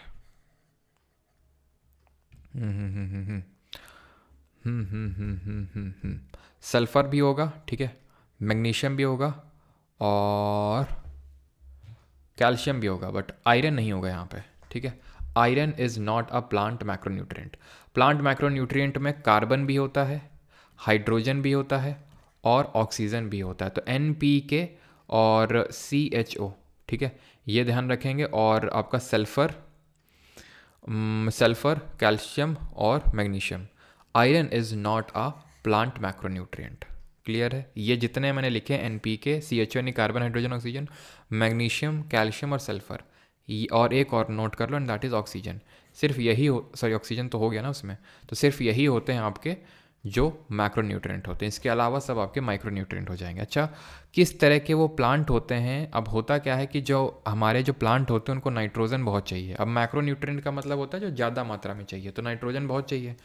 अब जो हमारे प्लांट्स होते हैं वो डायरेक्टली जो एटमॉस्फेरिक नाइट्रोजन है उसको नहीं ले सकते हैं, ठीक है। जो एटमॉस्फेरिक नाइट्रोजन है वो डायरेक्टली नहीं ले सकते हैं जो हमारे प्लांट्स हैं, ठीक है, जो हमारा एटमॉस्फेरिक नाइट्रोजन है। तो लेकिन कुछ ऐसे होते हैं, कुछ हमारे इस तरह के प्लांट होते हैं, पेड़ पौधे होते हैं कि जिनकी जो रूट्स होती हैं उसमें हमें नाइट्रोजन फिक्सिंग बैक्टीरिया देखने को मिलता है। नाइट्रोजन फिक्सिंग बैक्टीरिया जैसे कि राइजोबियम हो गया, एजोबैक्टर हो गया, ये सब नाइट्रोजन फिक्सिंग बैक्टीरिया होते हैं।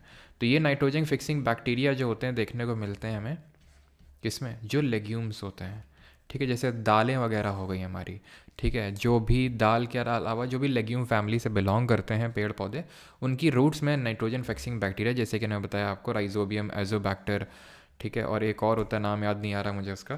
तो ये सब जो है यहाँ पर मौजूद होते हैं इनके रूट्स में, ठीक है, जो फिक्सेशन करके दे देते हैं। तभी इनमें ज़्यादा हमें जो फर्टिलाइज़र वगैरह है वो डालने की ज़रूरत नहीं पड़ती है, ठीक है। ये क्वेश्चन आपका 16th होगा।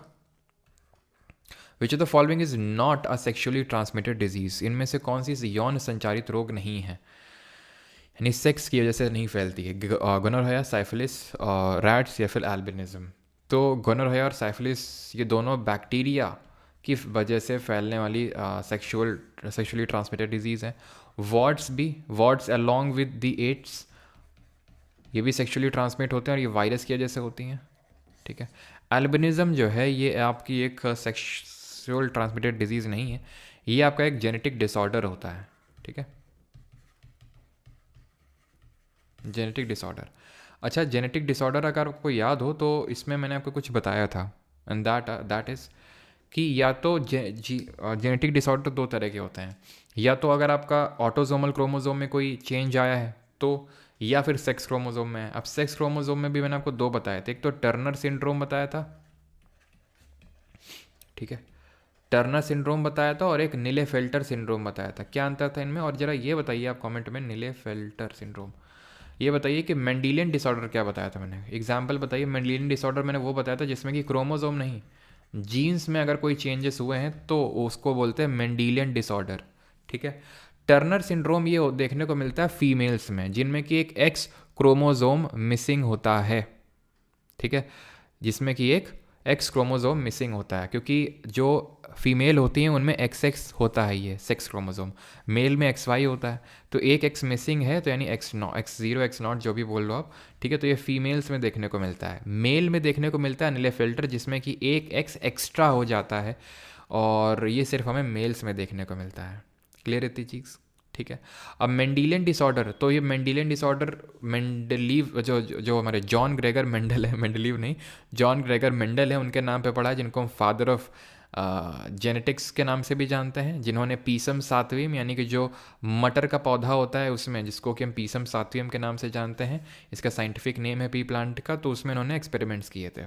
तो इसके कुछ एग्जाम्पल्स हैं हमारे लिए, जैसे सिकल सेल अनीमिया हो गया, एक आपका ये मेंडिलियन डिसऑर्डर है, आपका थैलेसीमिया हो गया, ठीक है, थैलेसीमिया हो गया, कलर ब्लाइंडनेस हो गई, हीमोफीलिया हो गया, ये सब आपके जो होते हैं मेंडिलियन डिसऑर्डर्स होते हैं, हीमोफीलिया वगैरह सब कुछ, ठीक है। और टर्नर सिंड्रोम से प्लीज़ डाउन सिंड्रोम को कंफ्यूज मत करना कि जो डाउन सिंड्रोम होता है वो भी कुछ इसी तरह का होता है, नहीं। डाउन जो सिंड्रोम होता है ये ऑटोसोमल क्रोमोसोम, जो 21st नंबर का क्रोमोसोम होता है उस वो मिसिंग होता है, इस वजह से डाउन सिंड्रोम होता है और उसको ट्राइसोमी 21 बोलते हैं। ये जो आपका टर्नर हो रहा था ये सेक्स क्रोमोसोम की वजह से हो रहा था, सेक्स क्रोमोसोम में, ठीक है, चेंजेस हो रहे थे। इधर ही रिपीट हो गया, सॉरी फॉर दैट। 17th पे आते हैं, which type of teeth is used for grinding the food, भोजन पीसने के लिए किस प्रकार के दांतों का उपयोग किया जाता है। तो अब हम यहाँ पर टीथ का स्ट्रक्चर समझते हैं। तो टीथ का स्ट्रक्चर कुछ इस तरह से होता है कि सबसे सेंटर में तो आपको इंसिजर देखने को मिलते हैं, 1 2 3 4, ये हो गए आपके इंसिजर्स, इनको बोलते हैं सेंट्रल इंसिजर, ये बीच वाले हो जाते हैं, और किनारे वालों को लेटरल इंसिजर बोल देते हैं, ठीक है। इंसिजर के किनारे ये होते हैं आपके कैनाइंस, ये जो होता है, और ये जो होता है आपका, ये जो यहाँ पर मतलब यहाँ पर वो दिखाया गया, ये नहीं दिखाया गया, ये आपके कैनाइंस हैं, ठीक है, ये कैनाइंस हैं। ये जो दो हैं आपके इधर पे, और ऑब्वियस बात इधर पे होंगे, मतलब हम सिर्फ ऊपर वाला जबड़ा है फिर नीचे वाला जबड़ा, जो भी आप मान लो कि ऊपर वाला जबड़ा है उसको कंसिडर कर रहे हैं, ठीक है। तो दो यहाँ पर जो हैं इनको बोलते हैं प्री मोलर, क्या बोलते हैं, प्री मोलर। और ये जो हैं 3, ठीक है, इनको ऐसे स्टार से बना देते हैं, ठीक है। ये जो 3 हैं ये क्या है आपके मोलर कहलाते हैं, ठीक है, ये मोलर कहलाते हैं, ठीक, क्लियर है। शुरू के 4 हो गए आपके इंसिजर, फिर उसके बाद एक एक दोनों साइड में canine, then premolar and then molar. कितने होते हैं टोटल, 32 आपके टीथ्स होते हैं, ठीक है। अब 32 टीथ में अगर हम बात करेंगे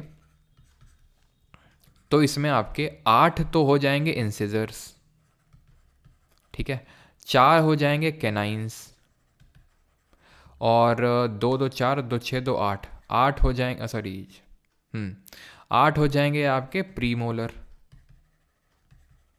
और 3 3 6 और 6 दूनी 12, 12 हो जाएंगे मोलर, ठीक है। तो 12 8 20, 24 8 32, ठीक है, 32 हो गए।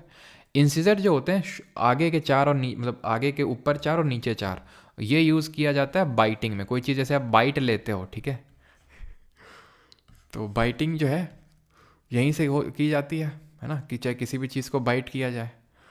प्री मोलर की अगर बात करेंगे, और मोलर और कैनाइन, कैनाइन की अगर बात करेंगे तो शार्प टूथ होते हैं ये किनारों में, और ये टीयरिंग के लिए यूज़ किए जाते हैं। जैसे कि जो हमारे कार्निवोर्स होते हैं उनमें ये काफ़ी बड़े होते हैं, बिकॉज उन्हें जो फ्लैश है उसको टीयर करना होता है, ठीक है।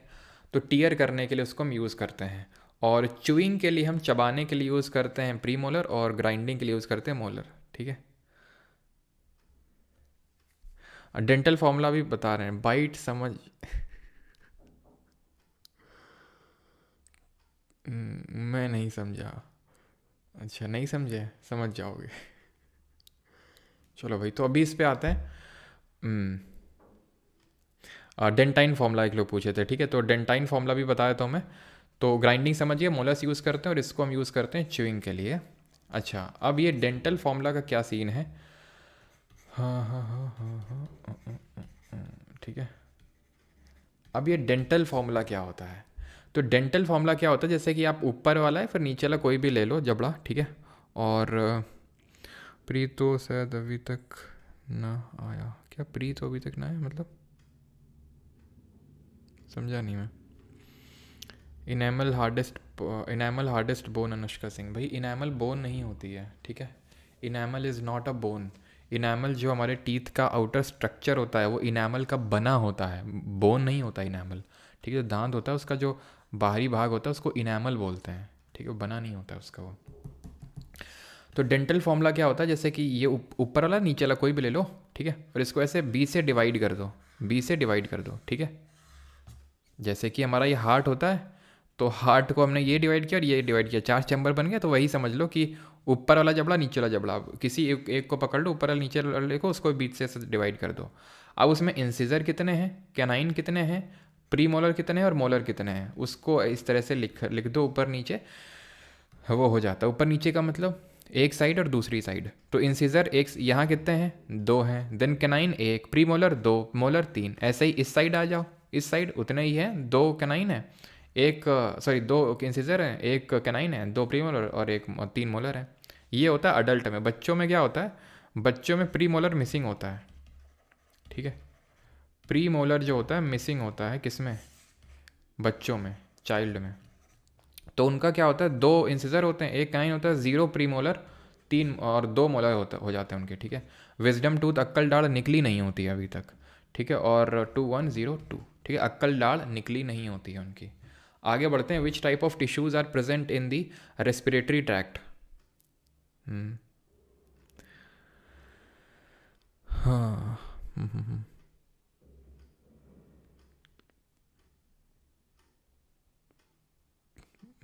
स्ट्रॉन्गेस्ट बोन और लॉन्गेस्ट बोन आपकी फीमर होती है, यस। स्ट्रॉन्गेस्ट बोन और जो लॉन्गेस्ट बोन होती है फीमर होती है, जो कि थाई बोन होती है। और अगर हम बात अगर करें कि उनमें मतलब सबसे छोटी बोन कौन सी होती है, तो इट इज़ स्टेपीज, ठीक है।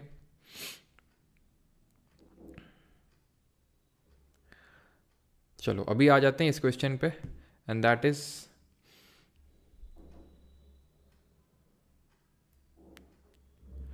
उसमें होते नहीं है, ठीक है, अक्कल डाल नहीं होती है बच्चों में।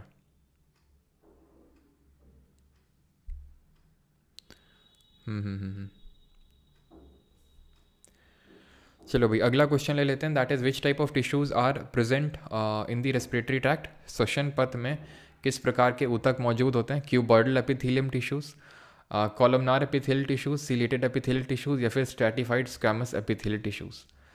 तो रेस्पिरेटरी ट्रैक्ट की बात हो रही है। अब क्यूबर्डल एपिथेलियल टिश्यूज़ कहाँ पे होते हैं, ये आपको मैंने पिछले लेक्चर में जाते जाते बताया था। किडनी टिब्यूल्स हो गई, वहाँ पर आपको देखने को मिलते हैं ये, ठीक है।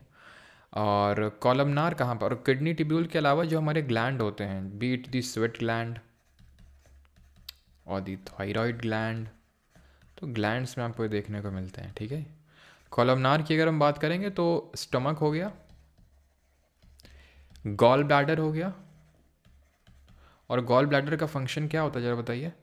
और गॉल ब्लैडर हो गया एंड स्मॉल इंटेस्टाइन हो गया। अभी अमन सर की इसी गॉल ब्लैडर की सर्जरी हुई थी, और गॉल ब्लैडर का मेन काम होता है बाइल जूस स्टोर करने का। आप बोलेंगे सर बाइल जूस कौन स्टोर करेगा, फिर अमन सर का जो बाइल जूस बनेगा तो उसमें उनके उसमें रेस्पिरेटरी ट्रैक्ट में, तो वो स्टोर नहीं होगा, सीधा यूज़ में आएगा। यूज़ क्या होता है बाइल जूस का, यूज़ होता है कि मीडियम को बेसिक बनाना होता है उसको, ठीक है, एंड इमल्सिफिकेशन ऑफ फैट करना होता है। तो वो सीधे कहाँ पहुँचेगा, स्मॉल इंटेस्टाइन में पहुँचेगा, ठीक है, emulsification of fat. And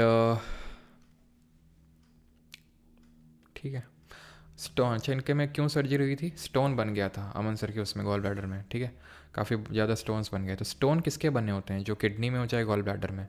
ciliated epithelium tissues, ये सीलिया, सीलिया का मतलब होता है हेयर लाइक स्ट्रक्चर। तो रेस्पिरेटरी ट्रैक्ट हो गया, आपका जो यूटेरस वगैरह हो गया, वहाँ सब पे आपको देखने को मिलेगा।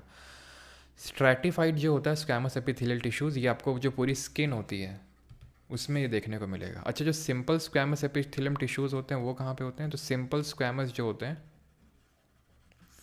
वो इनर लाइनिंग ऑफ माउथ में होते हैं, ठीक है, इनर लाइनिंग ऑफ जो माउथ वगैरह होती है उसमें, ठीक है। इनर लाइनिंग ऑफ माउथ हो गया, ईसोफेगस हो गया। ईसोफेगस क्या होता है, it is our food pipe, है ना। स्टोन्स जो बने होते हैं मोस्टली वो कैल्शियम ऑक्जिलेट के बने होते हैं ये, ठीक है, ठीक है। किडनी को तो बिल्कुल इसी के ही बने होते हैं, और ये कंपोनेंट होता है गॉल ब्लैडर के भी स्टोन्स में, ठीक है। यहाँ पर आप देख सकते हैं डिफरेंट टाइप्स के टिश्यूज़, ठीक है। आगे आते हैं, और अगला question is this, and that is 19th number. Which of the following is not amphoteric oxide, इसको हटा दो, ठीक है। कौन सा इसमें से एम्फोट्रिक ऑक्साइड नहीं है। अब एम्फोट्रिक ऑक्साइड क्या होते हैं, काइंड ऑफ ये न्यूट्रल ऑक्साइड होता है। अब हमें पता है कि जो मेटल का ऑक्साइड होता है वो किस नेचर का होता है, जो आप बताएंगे। और नॉन मेटल का ऑक्साइड किस नेचर का होता है। तो जो मेटल का ऑक्साइड होता है वो एसिडिक नेचर का होता है, सॉरी बेसिक नेचर का होता है। और जो नॉन मेटल का ऑक्साइड होता है वो एसिडिक नेचर का होता है, ठीक। अब जब हमें पता है कि एक जो न्यूट्रलाइजेशन रिएक्शन होती है, उदासीकरण अभिक्रिया होती है, तो उसमें एक एसिड एक बेस के साथ रिएक्ट करके सॉल्ट और वाटर बनाता है। अब जो मेटल का ऑक्साइड होता है वो बेसिक नेचर का होता है, तो ये सिर्फ मेटल का ऑक्साइड हमेशा एसिड के साथ ही रिएक्ट कर सकता है। बेस के साथ आप इसका रिएक्शन करवाएंगे तो नहीं होगा वो रिएक्शन, ठीक है। वो बोलेगा भाई कि ईंट से ईंट मत लड़ाओ, ठीक है। और एसिड, इसकी नॉन मेटल का जो ऑक्साइड होता है वो एसिडिक नेचर का होता है, तो वो सिर्फ बेस के साथ रिएक्ट कर सकता है और वो सॉल्ट और वाटर देगा, ठीक है। एम्फोटरी क्या होते हैं, ये दोनों के साथ रिएक्ट कर ले जाते हैं। लेड ऑक्साइड भी होता है, जिंक ऑक्साइड भी होता है, मैग्नीशियम ऑक्साइड नहीं होता है, ठीक है। Lead oxide, zinc oxide, aluminium oxide कर लो यहाँ पे Al2O3, ठीक है। ये सब आपके कैसे होते हैं, यहाँ पे Al2O3 कर लो, ये सब आपके होते हैं एम्फोटरिक ऑक्साइड। टिन ऑक्साइड हो गया SNO, तो यहाँ पर आप देख सकते हैं बेरिलियम का जो ऑक्साइड होता है ये भी आपका एम्फोटरिक नेचर का होता है, ठीक है। Al2O3 हो गया, इसका ऑक्साइड हो गया, इसका ऑक्साइड हो गया, इसका ऑक्साइड हो गया, ठीक है। लेड का ऑक्साइड हो गया, ये सब एम्फोटरिक नेचर के होते हैं। और ये थोड़ा सा अगर आप देखें तो ये यहाँ से हमारे मेटलॉइड्स भी स्टार्ट होते हैं। मेटलॉइड क्या होते हैं, मेटलॉइड वो होते हैं जो मेटल की तरह गुड कंडक्टर भी नहीं होते और नॉन मेटल की तरह बैड कंडक्टर भी नहीं होते हैं, ठीक है। बाकी तो पीरियोडिक टेबल में जानबूझ के लगाता हूँ सो दैट आप खुद से इनका रिवीजन कर लो कि भाई मेंडेलिवियम का एटॉमिक नंबर कितना है, 101 है। सी बॉजियम का कितना है, 106 है। रदरफोर्डियम का 104 है। ऊपर से नीचे जाने में मेटालिक कैरेक्टर बढ़ता है, साइज़ बढ़ता है, इलेक्ट्रोनेगेटिविटी, इलेक्ट्रॉन गेन एंथैल्पी और आयनाइजेशन एनर्जी घटती है। और जो चीज़ ऊपर से नीचे में बढ़ती है वो लेफ्ट से राइट में अक्रॉस द पेड घटती है, एंड वाइसे वर्सा। क्लियर। इसको हम इसको हम बोलते हैं क्या, इसको लैंथेनाइड सीरीज़ बोलते हैं, इसको एक्टिनाइड सीरीज़ बोलते हैं। और ये दोनों एफ ब्लॉक के यानी इनर ट्रांजिशन एलिमेंट के नाम से जाने जाते हैं। ये आपका 6th पीरियड और 3rd ग्रुप में आता है, और ये आपका 7th पीरियड और 3rd ग्रुप में आता है। कौन, एक्टीनियम। लैंथेनियम यहाँ से स्टार्ट होता है, लालू, ठीक है। लैंथेनियम से ल्यूटेटियम और एक्टीनियम से लेके लॉरेंशियम, ठीक है, यहाँ तक जाता है आपका ये एक्टिनाइड सीरीज़। तो ये पता होना चाहिए। ये होता है आपका एस ब्लॉक, ये होता है पी ब्लॉक, ये होता है डी ब्लॉक, जिसको ट्रांजिशन मेटल के नाम से जानते हैं। क्यों PSD बोलते हैं ये सब, ये इसका मतलब ये होता है कि वैलेंस जो इलेक्ट्रॉन है इनकी किस ऑर्बिटल में घुस रहा है। एस में घुस रहा है तो यहाँ पे घुसता है। पी में मतलब ये जितने लोग हैं पी ब्लॉक वाले एलिमेंट, इनकी वैलेंस जो वैलेंस इलेक्ट्रॉन है इनकी पी ब्लॉक में घुसता है, इनकी डी ब्लॉक में घुसता है, इनकी एफ ब्लॉक में घुसता है, ठीक है। तो ये चीज़ आपको पता होना चाहिए। ऑलराइट, आगे बढ़ते हैं। The last question is this: A money bill under Article 111 of the Constitution of India presented to the President for the assent has to be endorsed by a certificate of the dash signed by him or her, that is, it is a money bill.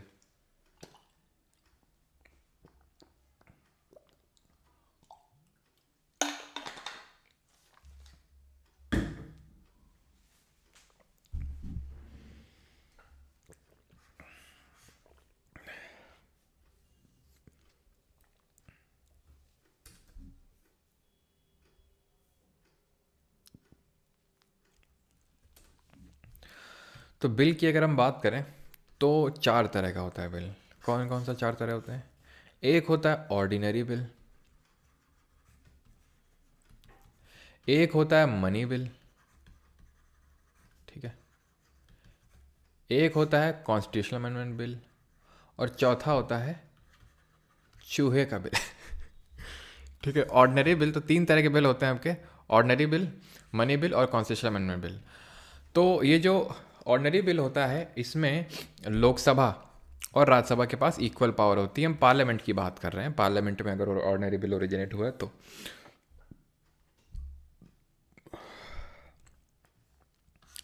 Money bill में लोकसभा के पास ज़्यादा power होती है राज्यसभा के comparison में। जैसे कि bill जो है ओरिजिनेट सिर्फ लोकसभा में हो सकता है, राज्यसभा के पास जाएगा तो इसके पास सिर्फ रिकमेंडेटरी पावर है, अमेंडिंग पावर नहीं, यानी कि अमेंडमेंट खुद से नहीं कर सकता, रिकमेंड कर सकता है। It depends on the Lok Sabha कि वो एक्सेप्ट करता है रिकमेंडेशंस को कि नहीं करता है, ठीक है। और 14 दिन का टाइम होता है राज्यसभा के पास रिएक्ट करने के लिए, नहीं तो ये मान लिया जाता है कि अपने आप जिस स्टेट में लोकसभा ने पास किया था उसी स्टेट में राज्यसभा ने पास कर दिया, प्रेसिडेंट के पास ये बिल पहुँच गया, ठीक है। और कॉन्स्टिट्यूशनल अमेंडमेंट बिल के केस में भी दोनों के पास इक्वल पावर होती हैं। अब क्योंकि यहाँ पर इक्वल पावर होती हैं तो डेडलॉक सिचुएशन क्रिएट हो जाती है। डेडलॉक सिचुएशन वो होती है जब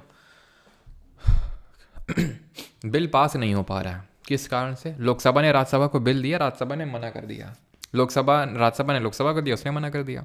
लोकसभा से राज्यसभा मतलब किसी भी एक हाउस से दूसरे हाउस के पास पहुंचा और 6 महीने तक कोई रिएक्शन नहीं आया तो डेडलॉक क्रिएट हो जाएगा। एक हाउस ने दूसरे हाउस को बिल भेजा और उसने बोला कि भाई अमेंडमेंट कर लो, चेंजेस कर लो, वो बोलता नहीं करेंगे, क्या कर लोगे, तो डेडलॉक हो जाएगा। तो डेडलॉक के केस में जॉइंट सिटिंग बुलाई जाती है। क्या बुलाई जाती है? जॉइंट सिटिंग, यानी कि संयुक्त बैठक। अब क्वेश्चन पूछता है कौन से आर्टिकल में है, कहाँ से बोरो किया है इसको, ठीक है, कौन बुलाता है, ठीक है, कौन बुलाता है, कौन समन करता है जॉइंट सिटिंग को, और कौन इसको प्रिसाइड करता है, कौन अध्यक्षता करता है, कितनी बार, how many times joint sitting हो चुकी है हमारे पार्लियामेंट की। Article 108 borrowed from South African constitution, क्या बोल रहा हूँ, ऑस्ट्रेलिया के कॉन्स्टिट्यूशन से बोरो किया गया इसको हमने, ठीक है। ऑस्ट्रेलिया से हमने क्या बोरो किया? जॉइंट सिटिंग हो गया, ट्रेड एंड कॉमर्स हो गया और कॉन्करेंट लिस्ट हो गया, ठीक है। ऑस्ट्रेलिया से बोरो किया है। समन की अगर बात करेंगे तो देश का राष्ट्रपति करता है। प्रिसाइड कौन करता है? लोकसभा का स्पीकर करता है। वो नहीं होगा तो लोकसभा का डिप्टी स्पीकर, और वो नहीं होगा तो कौन करेगा? और 3 बार आज तक हुई है ना आपका dowry prohibition bill, prevention terrorism bill और बैंकिंग सर्विसेज कमीशन जो है वो उसका बिल 3 बार हुई है आज तक। अच्छा, यहाँ पर भी लोकसभा राज्यसभा के पास इक्वल पावर है, बट यहाँ पर कोई प्रावधान नहीं है जॉइंट सिटिंग का। नो जॉइंट सिटिंग, डेडलॉक एडलॉक कुछ नहीं होगा यहाँ पे, ठीक है। पास कराना पड़ेगा स्पेशल मेजोरिटी से। कॉन्स्टिट्यूशनल अमेंडमेंट की अगर बात करेंगे तो साउथ अफ्रीका कॉन्स्टिट्यूशन से प्रोसीजर लिए हैं। आर्टिकल नंबर 368 में मेंशन्ड इसका प्रोसीजर और कितने टाइप का है कॉन्स्टिट्यूशनल अमेंडमेंट। आर्टिकल 368 के तहत कितने टाइप के अमेंडमेंट होते हैं। ये बिल लाने के लिए प्रेसिडेंट का प्रायर रिकमेंडेशन नहीं चाहिए होता है। इसको लाने के लिए प्रायर रिकमेंडेशन चाहिए प्रेसिडेंट का। किसका? प्रेसिडेंट का चाहिए। और कौन सर्टिफाई करता है कि कोई बिल मनी बिल होगा या नहीं होगा? कौन करता है? और इसका जो मनी बिल का डेफिनीशन है, सॉरी, जो मनी बिल का जो प्रोसीजर है वो किस आर्टिकल में लिखा हुआ है बताएंगे आप कमेंट में, ठीक है। तो प्रेसिडेंट समन करता है, क्या पूछा? तो जॉइंट सिटिंग में 3 बार हुई है। हाँ, अगर लोकसभा का स्पीकर नहीं होगा तो लोकसभा का डिप्टी स्पीकर करेगा, और लोकसभा का डिप्टी स्पीकर नहीं होगा तो राज्यसभा का डिप्टी चेयरमैन करेगा। राज्यसभा का चेयरमैन हु इज ही कौन? Vice president is the x official chairperson of the Rajya Sabha ने, ठीक है। जो देश का उपराष्ट्रपति होता है और राज्यसभा का पदेन सभापति होता है। ये कौन से आर्टिकल बोलते हैं? तो article number 64 and article number 89, ठीक है। तो वो प्रिसाइड नहीं कर सकता है कभी जॉइंट सिटिंग को, because he is not a member of the either house of the parliament. Money bill की अगर बात करें तो speaker certifies a bill as a money bill, और इसको लेके केस है। आधार जो बिल वाला केस है, आधार बिल को 2018 में पास कर दिया था गवर्नमेंट ने मनी बिल बना के, ठीक है। तो उसमें सुप्रीम कोर्ट ने बोला था कि जो स्पीकर का डिसीजन है इस रिस्पेक्ट में वो is not beyond the judicial review. क्यों? Because judicial review is the basic structure of the constitution. और जो बेसिक स्ट्रक्चर है कॉन्स्टिट्यूशन का, ये कॉन्स्टिट्यूशन के किस पार्ट में मेंशन है, जब आप कमेंट में बताएंगे। कॉन्स्टिट्यूशनल अमेंडमेंट बिल की अगर बात करें तो कोई प्रायर रिकमेंडेशन नहीं चाहिए, एंड इसमें प्रेसिडेंट को अपनी एसेंट देनी ही पड़ती है, सहमति देनी ही पड़ती है प्रेसिडेंट को, राष्ट्रपति को, ठीक है। किस अमेंडमेंट ने बोला था? 24th अमेंडमेंट जो था उसने बोला था प्रेसिडेंट को अपनी अमेंडमेंट इसमें देनी पड़ेगी। और आर्टिकल नंबर 368 के तहत 2 तरह के जो है अमेंडमेंट्स आते हैं। एक तो स्पेशल मेजोरिटी से, और दूसरा होता है special majority plus ratification from at least half of the states. Money bill की जो प्रोसीजर है वो 109 में है, ध्यान रखना। इसका जो डेफिनेशन है वो 110 में है। और कमेंट में बताएंगे कि जो मनी बिल होता है स्टेट का, राज्य का, उसका कौन सा आर्टिकल है, उसका कौन सा अनुच्छेद है, ये आप कमेंट में बताएंगे। बाकी तो यार जैसे मैंने बताया, आने तो दो एक बार एमटीएस के आंसर की पूरा पॉलिटी में आपको रिवाइज करवा दूंगा, क्योंकि ढेरों क्वेश्चन हमें वहाँ पर मिलने वाले हैं और उसके थ्रू मैं पूरा आपको रिवाइज करवा दूंगा। और वो सारे सब्जेक्ट के लिए वैलिड है, चाहे वो ज्योग्राफी हो, पॉलिटी हो, पूरा एक मतलब निचोड़ के रख दूंगा मैं, ठीक है, क्वेश्चन के थ्रू। रुक जाओ, बस आंसर की आने दो, है ना। तो 1973 का बेसिक स्ट्रक्चर में ये आया था, बिल्कुल सही सभी लोगों ने लिखा है। जो बेसिक स्ट्रक्चर है वो कॉन्स्टिट्यूशन के किसी भी पार्ट में मेंशन नहीं, कहीं लिखा नहीं हुआ है वो केशव नंदा भारती केस 1973 में निकल के आता है, ठीक है। जैसे कि मेरे दिमाग में और बहुत सारी चीज़ें आ रही हैं कि भाई आपसे पूछूं आर्टिकल नंबर 88 में क्या है, ठीक है। अब जैसे मैंने पूछा आपसे मनी बिल, स्टेट वाला जो है मनी बिल, वो किस आर्टिकल में है, तो आपको क्या करना है? कुछ नहीं करना होता है आपको। जैसे डेफिनेशन अगर मैं पूछ रहा हूँ, डेफिनेशन की अगर बात कर रहा हूँ, तो 89 जोड़ देना होता है आपने, ठीक है। तो 199 में हो जाएगा। हमें पता है कि 100 मतलब 74 से लेकर 111 तक, या फिर 111 तक मान लो, या फिर 110 तक मान लो, हमें 89 जोड़ना होता है। और 112 ऑनवर्ड्स हमें 90 जोड़ना होता है पार्ट 6 का आर्टिकल लेने के लिए, ठीक है। ये आपको पता होगा। बाकी तो जब मैं पूरा रिवाइज कराऊंगा तो एक तरफ से सब कुछ, ठीक है। आर्टिकल 111 क्या है? इसमें एसेंट है प्रेसिडेंट की, मतलब प्रेसिडेंट के पास जब बिल आता है तो उसके पास क्या ऑप्शंस हैं। सहमति देना और या तो सहमति ना देना। सहमति देना मतलब एसेंट ग्रांट कर देना, सहमति ना देने को बोलते हैं वीटो पावर। और वीटो होती है 4 तरह की या 3 तरह की इंडियन प्रेसिडेंट के पास होती है, एब्सोल्यूट, सस्पेंसिव और पॉकेट। पूर्ण वीटो और निरंजक वीटो और ये पॉकेट वीटो हो जाएगा, ठीक है। तो एब्सोल्यूट वीटो का मतलब होता है मना कर देना एसेंट देने से। सस्पेंसिव का मतलब होता है बिल को रिटर्न कर देना, लौटा देना। लेकिन अगर दोबारा जब बिल आएगा प्रेसिडेंट के पास तो उसमें उसको रिकमेंड अब एसेंट देनी पड़ेगी। इनमें से कौन सा वीटो मनी बिल के केस में नहीं होता है? तो यहाँ पर क्या पूछा। और पॉकेट में क्या होता है कि भाई पॉकेट में डाल लिया और भूल गया, वो रेस्पॉन्ड ही नहीं कर रहा, जैसे कि ज्ञानी जैल सिंह नहीं रेस्पॉन्ड किए थे। ज्ञानी जैल सिंह ने इसका अच्छा यूज़ किया था पॉकेट वीटो का। तो presented to the president for the assent as depend, ठीक है। तो कौन सर्टिफाई करता है किसी बिल को एज अ मनी बिल? तो स्पीकर ऑफ लोकसभा करता है। और मनी बिल के केस में सस्पेंसिव वीटो जो होता है, यानी बिल को रिटर्न करने का, वो नहीं होता है प्रेसिडेंट के पास, क्योंकि उसी से पूछ के लाया गया था उस बिल को, प्रायर रिकमेंडेशन से लाया गया था, इसलिए बिल को रिटर्न नहीं कर सकता है। और कोई भी वीटो नहीं होता है कॉन्स्टिट्यूशनल अमेंडमेंट बिल के केस में, और यहाँ पर कोई जॉइंट सिटिंग का प्रावधान नहीं है। According to the census of India 2011, what was the percentage of the Sikh communities in the total population in India? Bharat की जनगणना 2011 के अनुसार भारत की कुल जनसंख्या में सिख समुदाय का प्रतिशत कितना था? 79.8, 14.2, 1.7 या फिर 1.5%? कितना कंट्रीब्यूशन था ये आपसे पूछा जा रहा है, बताइए जल्दी से। चलो, तो यहाँ पर अगर हम बात करेंगे तो ये पूरा परसेंटेज ऑफ पॉपुलेशन है, जिसमें कि हिंदूज 74.8%, मुस्लिम्स 18 ये तो मतलब अर्बन का है। ओवरऑल अगर हम बात करेंगे तो 79.8%, मुस्लिम्स 14.23, क्रिश्चियंस 2.3 और सिख हैं आपके 1.7%। तो ऑप्शन नंबर 3 यहाँ पे सही आंसर हो जाएगा। तो एक बार सभी कम्युनिटीज़ के देख लीजिएगा और ध्यान रखें कि अभी अगर आप सिलेक्शन ले सकते हैं तो ले लीजिए, नहीं तो अगली बार तक जब मेंस होगा ना सीजीएल का, तब तक हो सकता है, आई एम नॉट 100% श्योर, कोई भी नहीं बता सकता, लेकिन काफ़ी चांसेस हैं कि नया सेंसस आ चुका होगा। तो अभी तो आप ये पढ़ रहे हैं 2011 का सेंसस, फिर आपको जो है वो वाला सेंसस ही पढ़ना पड़ेगा। एक दर्द और बढ़ जाएगा फालतू में, पूरे डेटा याद करने पड़ेंगे। तो इससे अच्छा है बेटा अभी सिलेक्शन ले लो, निकल लो, नहीं दिक्कत हो जाएगी आगे। तो ऑप्शन नंबर 3 यहाँ पे सही आंसर होगा। एक ऐसे रैंडम क्वेश्चन मेरे दिमाग में है, जरा कमेंट बताना, ठीक है। एंड दैट इज़ कि कौन से फंडामेंटल राइट्स हैं, कौन से मौलिक अधिकार हैं that can never be suspended? Can never be suspended मतलब कि इमरजेंसी कुछ भी लग जाए उनको सस्पेंड नहीं किया जा सकता है। कौन सा आपके 2 फंडामेंटल राइट हैं? और जो हमारी नेशनल इमरजेंसी है, जो राष्ट्रीय आपातकाल है, वो किन ग्राउंड्स में लगाई जा सकती है? और कुछ और क्वेश्चन यार मुझे पूछना है आप लोगों से, वो मैं पूछूंगा, ठीक है। I am like master Gogo, आया हूँ तो लेके जाऊँगा, आया हूँ तो पूछ के जाऊँगा, ठीक है। बताओ जल्दी से। तो नेवर बी सस्पेंडेड, तो कौन से सस्पेंड नहीं हो सकते हैं? तो आर्टिकल नंबर 20 और 21, अनुच्छेद 20 और 21 कभी सस्पेंड नहीं हो सकते हैं। 20 में क्या है? 20 में है प्रोटेक्शन अगेंस्ट सर्टेन ऑफेंसेस, है ना। No ex post facto law 20 clause 1, 20 clause 2 no double jeopardy, 20 clause 3 no self incrimination, 21 है right to life and personal liberty, ठीक है। सस्पेंड नहीं हो सकते हैं। नेशनल इमरजेंसी लगती है हमारी 3 ग्राउंड्स पे। कौन कौन से ग्राउंड है? वॉर, एक्सटर्नल एग्रेशन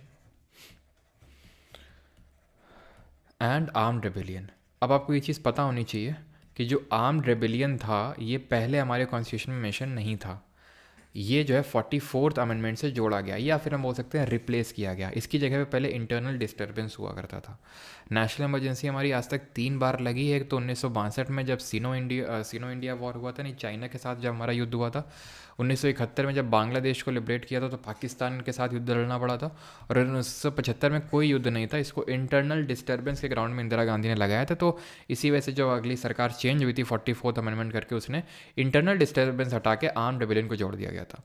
जब फंडामेंटल राइट जब नेशनल इमरजेंसी आर्म्ड रेबेलियन के ग्राउंड में लगती है तो आर्टिकल नंबर 19 के तहत कितने फंडामेंटल राइट्स प्रोवाइडेड हैं जिनको कि सस्पेंड नहीं किया जा सकता है?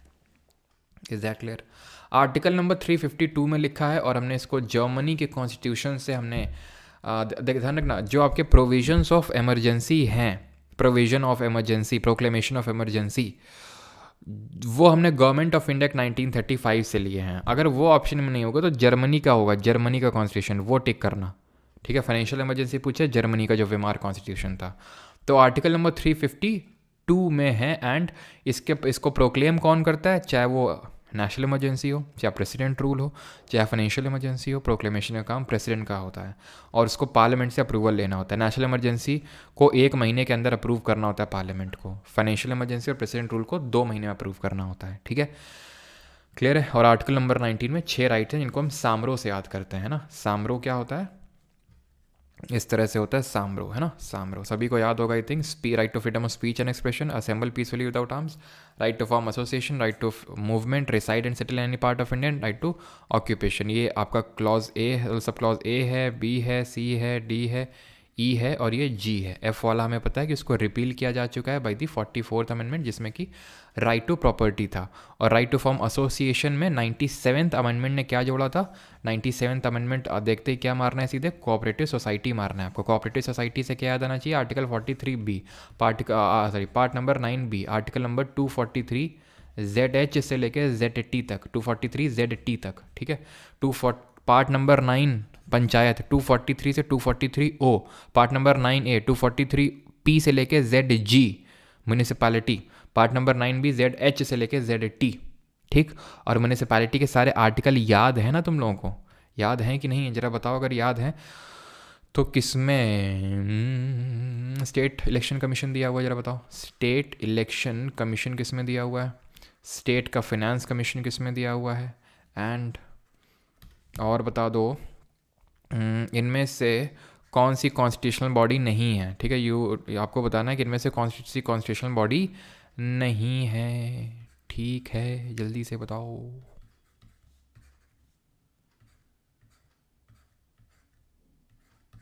विच of the following is not a constitutional body? संवैधानिक निकाय कौन सी नहीं है? स्टेट इलेक्शन कमीशन 243K में दिया हुआ है के। फाइनेंस कमीशन 243I, आई से इनकम की बात करते तो मतलब फाइनेंस की बात कर रहे हैं। ठीक है, तो पंचायत में कितना 3 टियर पंचायती राज सिस्टम है? बलवंत राय मेहता कमेटी, आर्टिकल 40, 2 अक्टूबर 1959 राजस्थान के नागौर डिस्ट्रिक्ट। 2 टियर पंचायती राज सिस्टम किसने रिकमेंड किया था? कहाँ पर 3 टियर पंचायती राज सिस्टम लागू करना ज़रूरी नहीं है? जहाँ की पॉपुलेशन कितने से कम हो, बताएंगे। तो इनमें से कौन सा कॉन्स्टिट्यूशनल नहीं है? NHRC कॉन्स्टिट्यूशनल नहीं है। कैसा है ये स्टैट्यूटरी है, क्योंकि स्टैट्यूटरी क्या होता है? स्टैट्यूटरी होता है मतलब लॉ के थ्रू जिसको क्रिएट किया गया है। अब अगर ये कॉन्स्टिट्यूशनल है, बाकी तो इनका कोई ना कोई कॉन्स्टिट्यूशन में आर्टिकल होगा। क्या आर्टिकल है? तो इसका आर्टिकल है 338, इसका है 338A और इसका है 338B। इसको सबसे लास्ट में कॉन्स्टिट्यूशनल स्टेटस मिला था 102nd अमेंडमेंट से। इसको क्रिएट किया गया था 89th अमेंडमेंट से, जब बाइफरकेट किया गया था, अलग अलग किया गया था SC और ST के कमीशंस को। इसको protection of human rights act, क्योंकि लॉ के थ्रू बना है नहीं एक्ट के थ्रू बना है, तो protection of human rights act है 1993 का, उससे बना है। जो वेमेन का कमीशन है औरतों का, वो 1990 का जो एक्ट आया था उससे बना था वो। ठीक है, कमेंट में बताएंगे कि लॉ कमीशन, ठीक है, ऑप्शन दे रहा हूँ मैं, ठीक है, इसको वैसे नहीं, ज़रा बताएंगे कि इनमें से कौन सा ऐसा है जो अरे भगवान, पीठ बहुत दर्द करती है यार। ठीक है, इनमें से कौन सा ऐसा है जो कि एग्जीक्यूटिव नहीं है? ठीक है, एग्जीक्यूटिव नहीं है, आपको बताना है। लॉ कमीशन हो गया, नीति आयोग हो गया, सेंट्रल विजिलेंस कमीशन हो गया और CBI हो गया। इनमें से कौन सा आपका एग्जीक्यूटिव बॉडी नहीं है, ये आपको बताना है। पुष्पेंद्र यार, थैंक यू याद दिलाने के लिए नेक रोटेशन का। हाँ, बाकी भी कॉन्स्टिट्यूशनल बॉडी आपको बताना जल्दी से कि हमारी कौन सी सिंगल मेंबर्ड बॉडी होती है।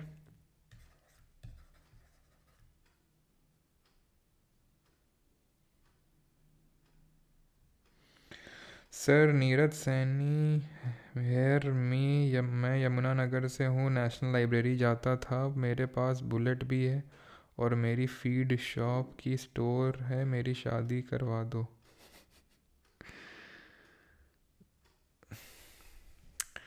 सिंगल मेंबर्ड कॉन्स्टिट्यूशनल बॉडी आपको बतानी है कौन सी है, तो लॉ कमीशन एग्जीक्यूटिव है। ठीक है, सबसे पहले तो 1833 का जो एक्ट आया था, चार्टर एक्ट, उसके थ्रू क्रिएट किया गया था इसको।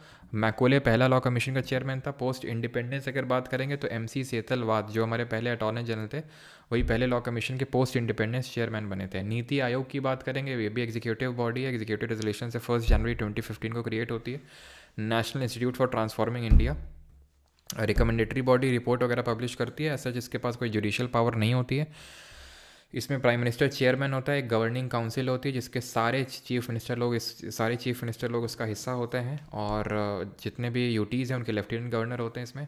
सीवीसी ये आपका स्टैट्यूटरी है, ठीक है। ये पहले ये भी नॉन स्टैट्यूटरी था, एग्जीक्यूटिव था, लेकिन 2003 में सीवीसी एक्ट के थ्रू जो है इसको स्टैट्यूटरी रिकग्निशन मिल गया। इसको किस कमेटी के रिकमेंडेशन पे बनाया गया था? सीबीआई आज भी स्टैट्यूटरी है, Delhi special police establishment act of 1946 से अपनी पावर्स को डिराइव करता है। सिंगल मेंबर्ड बॉडी होती है कंट्रोलर एंड ऑडिटर जनरल, जो आपको पता है अभी रिसेंट में ही 2 दिन पहले ही नए हमारे कैग बने हैं। कौन बने? संजय मूर्ति। कंट्रोलर एंड ऑडिटर जनरल की अगर बात करेंगे तो आपका आर्टिकल नंबर 148 से 151 में है, और ये किस पार्ट में है? पार्ट नंबर 5 के चैप्टर नंबर 5 में है, ये दिया हुआ है इसके बारे में। ये इसके आर्टिकल हैं जिसमें कि ऑफिस ऑफ कैग के बारे में इसकी ड्यूटीज़ दी हुई हैं। इसमें ऑडिट के बारे में कि ऑडिट कर सकता है, और 151 में अगर बात करें तो अपनी रिकमेंडेशन प्रेसिडेंट को देता है, ये जो प्रेसिडेंट उसमें रखते हैं, ठीक है। प्रेसिडेंट उसमें रखते हैं, ठीक है।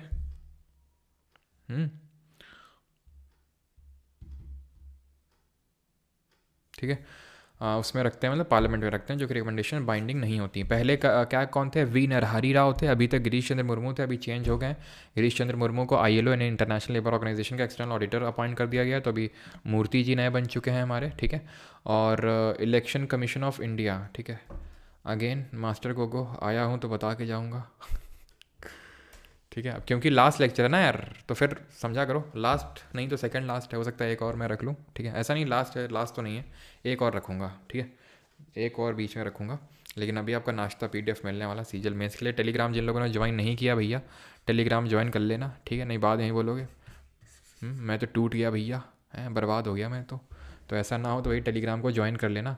टेलीग्राम का लिंक डिस्क्रिप्शन में दिया हुआ है, परमार SSC। और एक चीज़, हाँ, कितने ऐसे महानुभाव हैं यहाँ पे जो अभी तक क्विज़ ग्रुप में क्विज़ नहीं लगा रहे हैं? अगर कोई अभी भी ऐसा महानुभाव है तो अभी भी वक्त है, सही कदम, ठीक है, सही वक्त में सही कदम उठा के क्विज़ लगाना स्टार्ट कर दीजिए। डेली चैप्टर वाइज क्विज़ होती है, मतलब सब्जेक्ट वाइज क्विज़ कि आज फिज़िक्स की होनी है, आज केमिस्ट्री की, पूरा शेड्यूल मिला हुआ है, आज ज्योग्राफी की, आज पॉलिटी की, आज बायो की, इकोनॉमिक्स की। तो प्लीज़ अलविदा निट्टो नहीं, एक और अभी होगा निमिषा जी, ठीक है। और हाँ, अभी मैं नंबर भी देने वाला हूँ अपना, ठीक है, लेकिन जो सीरियस एस्पिरेंट है उनके लिए, ठीक है। जो यहाँ पे मेंस के स्टूडेंट हैं, बेकार है भैया, मैं तो टूट गया मैं तो, अब यही बोलोगे तो ये ना बोलो तो क्विज़ अटेम्प्ट करते रहो यार, ठीक है, मतलब बहुत हेल्प करेगा, बहुत हेल्प किया है पिछली बार मेंस में, प्री में। आप जिन लोगों ने लगाया को पता है, पहले तो सिर्फ GK का होता था, अभी इंग्लिश का भी होता है, रीजनिंग का भी होता है, और लोग बोलोगे तो मैथ्स का भी स्टार्ट करवा दूंगा, ठीक है। तो इलेक्शन कमीशन ऑफ इंडिया के बारे में बताना है, कौन सा पार्ट है, कौन से आर्टिकल में दिया हुआ है, एंड UPSC के बारे में आपको बता देना है, ठीक है। चलो दीजिए नंबर, दे रहे हैं भी, रुक जाओ, ठीक है, लेकिन फर्जी के मैसेज नहीं होंगे उसमें, ठीक है। हम ये मेंस वाले बच्चों के लिए दे रहे हैं, और लास्ट में देते हैं मेंस वालों को, इसीलिए, ठीक है, क्योंकि उनको कोई दिक्कत हो, कोई घबराहट होती है बहुत लोगों को, सर मन नहीं लग रहा है, सर घबराहट हो रही है, सर घर से प्रेशर आ रहा है, ठीक है, तो हम शॉक एब्जॉर्बर की तरह आपके लिए एक्ट करेंगे, कुछ भी समस्या हो। अब ऐसे नहीं क्या, और सर बढ़िया सब क्या चल रहा है, ये सारी चीज़ें नहीं होनी चाहिए, ध्यान रखना। ज़रूरत है तभी, है ना, ऐसा नहीं कि भाई मिला है नंबर, देखते हैं रिप्लाई आएगा कि नहीं आएगा, है ना। ज़रूरत पड़ने पर पास दिया जाएगा, है ना पहले क्या होता था, जब छोटे थे तो मामा क्या जाते थे, तो हर गाड़ी के पीछे जगह मिलने पर पास दिया जाएगा, जगह मिलने पर पास दिया जाएगा, ठीक है। एक दिन मैं एकदम फ्रस्ट्रेट हो गया, मैंने मम्मी से पूछ लिया, मम्मी ये क्या लिखा हुआ है, ये जगह मिलने पर पास दिया जाएगा, हम लोग को क्यों नहीं दिया जाता? जगह कहाँ पे हम लोग को देनी है, तो हम लोग को पास मिलेगा तो मम्मी ने मतलब समझाया फिर, खैर। तो इलेक्शन कमीशन ऑफ इंडिया, तो पार्ट नंबर 15 में दिया हुआ है ये, और आर्टिकल नंबर 324 से लेकर 329 के बीच में दिया हुआ है इलेक्शन कमीशन ऑफ इंडिया के बारे में, ठीक है। UPSC की अगर बात करें तो पार्ट नंबर 14 में दिया हुआ है, और 315 से लेकर 323 तक में दिया हुआ है, ठीक है। इलेक्शन कमीशन ऑफ इंडिया का आपको बताना है कि मल्टी मेंबर्ड बॉडी कब बनती है, पहले चीफ इलेक्शन कमिश्नर कौन थे, एंड किस पर्टिकुलर आर्टिकल में ये बोलता है कि इसमें कोर्ट इंटरफेयर नहीं कर सकते हैं। तो 1989 में ये मल्टी मेंबर्ड बॉडी बनता है। 61st जो अमेंडमेंट होता है, कॉन्स्टिट्यूशनल अमेंडमेंट, उसकी वजह से इसको मल्टी मेंबर्ड बनाना पड़ता है। 1989 में पहली बार और 1993 में दूसरी बार, और तब से लेके आज तक ये मल्टी मेंबर्ड बॉडी ही है। 61st अमेंडमेंट से क्या किया गया था, वोटिंग एज को डिक्रीज़ किया गया था, हाथीपुर सेंटर में बहुत मंकीज थे, एक स्टूडेंट को तो काट लिया था। अच्छा अच्छा अच्छा, ठीक है। 315 से सॉरी क्या मैं बोल रहा था, 21 से लेकर 18 तक एज डिक्रीज करी गई थी। Bar to interference by courts 329। 324 में superintendence and direction over control over elections, किसके election? Lok Sabha, Rajya Sabha, president, vice president and legislative assembly, legislative council के इलेक्शन करवाने का काम होता है इलेक्शन कमीशन ऑफ इंडिया का। 328 में लिखा हुआ है कि जो स्टेट का लेजिस्लेचर है वो स्टेट के इलेक्शन के लिए अपने रूल बना सकता है। 327 में लिखा हुआ है कि जो पार्लियामेंट है वो लॉ बना सकता है अपने इसके लिए। आई थिंक पिछली बार सीजीएल मेंस में आर्टिकल के बेसिस पे क्वेश्चन पूछा गया था, ठीक है इस पे। फिर और मैंने क्या पूछा था, पहले थे सुकुमार सेन थे, अभी हैं राजीव कुमार, ठीक है। ये चीज़ आपको ध्यान रखनी है बस। और यूपीएससी की चेयरमैन तो आपको पता है कौन है, कौन है वो, अरे क्या नाम है, प्रीति सूदन मैम है, ठीक है। प्रीति सूडान नहीं प्रीति सूदन मैम है, ठीक है, प्रीति सूदन मैम। चलो तो ख़त्म होता है, मास्टर गोगो को सारी चीज़ें पूछ ली हैं और बस कंप्यूटर पढ़ लिया ना मेंस के लिए, बचा तो नहीं। अब नंबर दे देते हैं, लेकिन वही फर्जी के मैसेज मत करना है ना। हाँ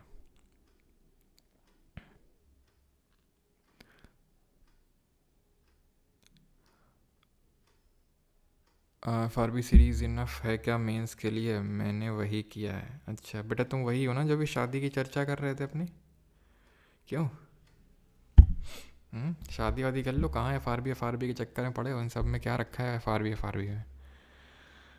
हैं? हाँ चलो भाई, तो प्रीति सूदन मैम, हाँ भाई फर्जी का मैसेज मत करना, व्हाट्सएप ही है ना, 8840। और जिसने अगर किया फर्जी का मैसेज, ध्यान रखना तुम, तो घर से उठवा लेंगे हम। 8840286735, ठीक है। जब दिक्कत में पड़े हो मुझे याद करना गाना है ना एक ऐसा, ऐसा करके कुछ गाना है, मुझे याद तो आ रहा है थोड़ा थोड़ा, क्या है वो पता नहीं, कुछ तो है, कर छोड़ो, ठीक है।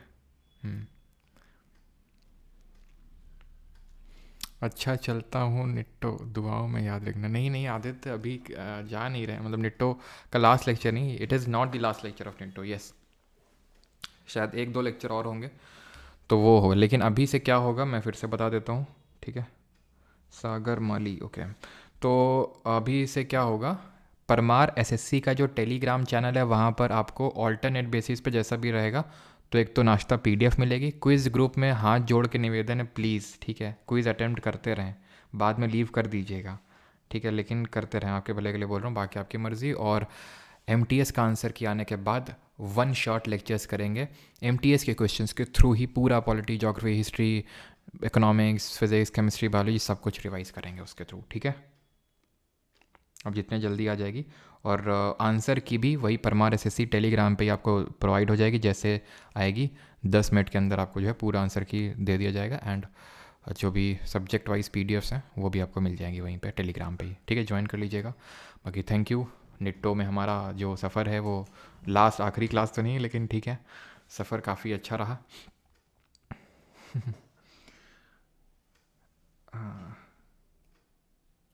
सराज बहुत खुश दिख रहे हो, दिक्कत क्या भाई तुम लोगों के साथ, थोड़ा सा खुश हंस के बोल दो तो खुश दिख रहे हो, सराज बहुत दुखी दिख रहे हो, एकदम न्यूट्रल हो जाऊँ? हाँ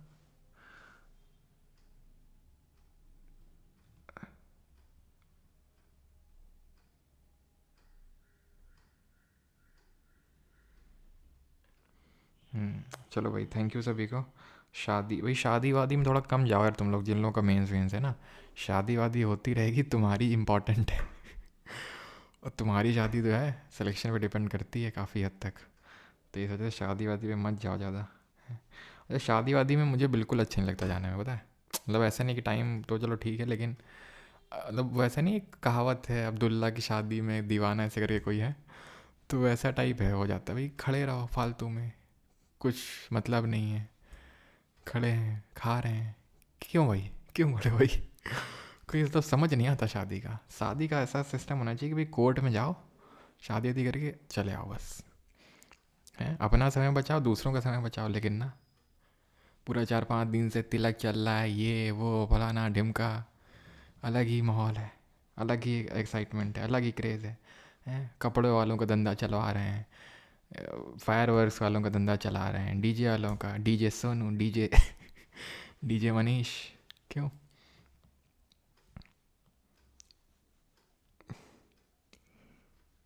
सर आपकी शादी में आऊँगा बस। अच्छा, I agree with you Pintu Bhardwaj. Us moment bro, us moment.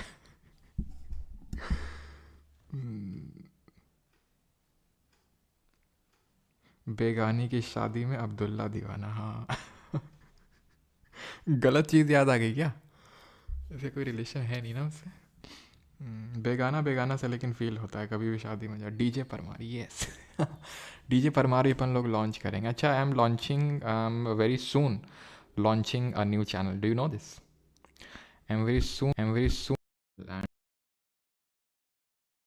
Very soon, ठीक है। कुछ नया करने वाले उस चैनल पे। Resistance can depend on temperature, Ramu ji, yes it can depend on temperature. Temperature increase करने पे इंक्रीज़ होता है रेजिस्टेंस। चलो भाई, बाय बाय सभी को, धन्यवाद। फिर लास्ट दोगा जी एक और रेलवे का लेक्चर होगा, ठीक है, तो उसमें भोजपुरी गाने भी सुनते हैं कहाँ सर? अरे नहीं भैया, सुनते नहीं हैं, सुनना दिए जाते हैं। अब ये शादी का माहौल है तो इधर उधर बजते रहते हैं, ठीक है, तो फिर वहीं से पता चल जाता है कि ये भी गाना एग्जिस्ट कर रहा है। चलो भाई, थैंक यू। पीडीएफ मिल जाएगी पर हमारे सी टेलीग्राम पे। सर काहे धंधा बंद करवा रहे हो औरों का, अंकित ठाकुर। चलो भाई, हमारे बोलने से थोड़ी ना बंद हो जाएगा। वीडियो कॉल करियो। किसी ने कॉल वॉल किया ना, बता रहे हैं फिर सीधे। तुम लोगों की वजह से मुझे व्हाट्सएप बंद करना पड़ता है, ठीक है, तो ये मत करवाना, है ना।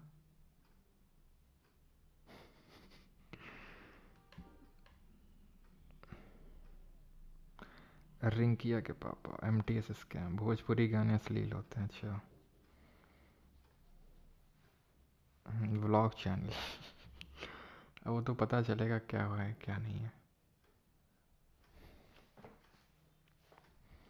हम्म,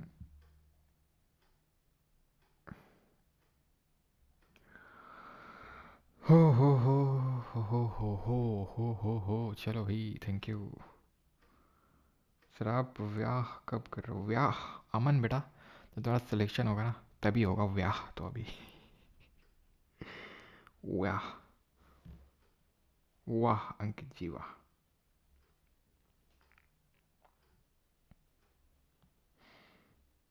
चलो भाई,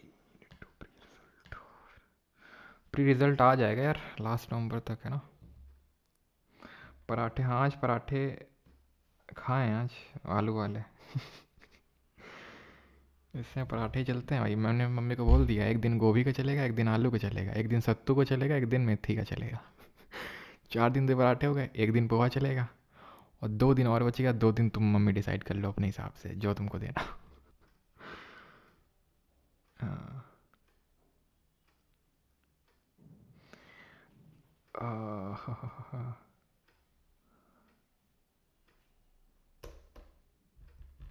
चलो भाई, थैंक यू, धन्यवाद धन्यवाद धन्यवाद, ठीक है। टेलीग्राम पे ज्वाइन कर लेना, अब जो भी होगा टेलीग्राम पे होगा वहीं पे, ठीक है। Thank you.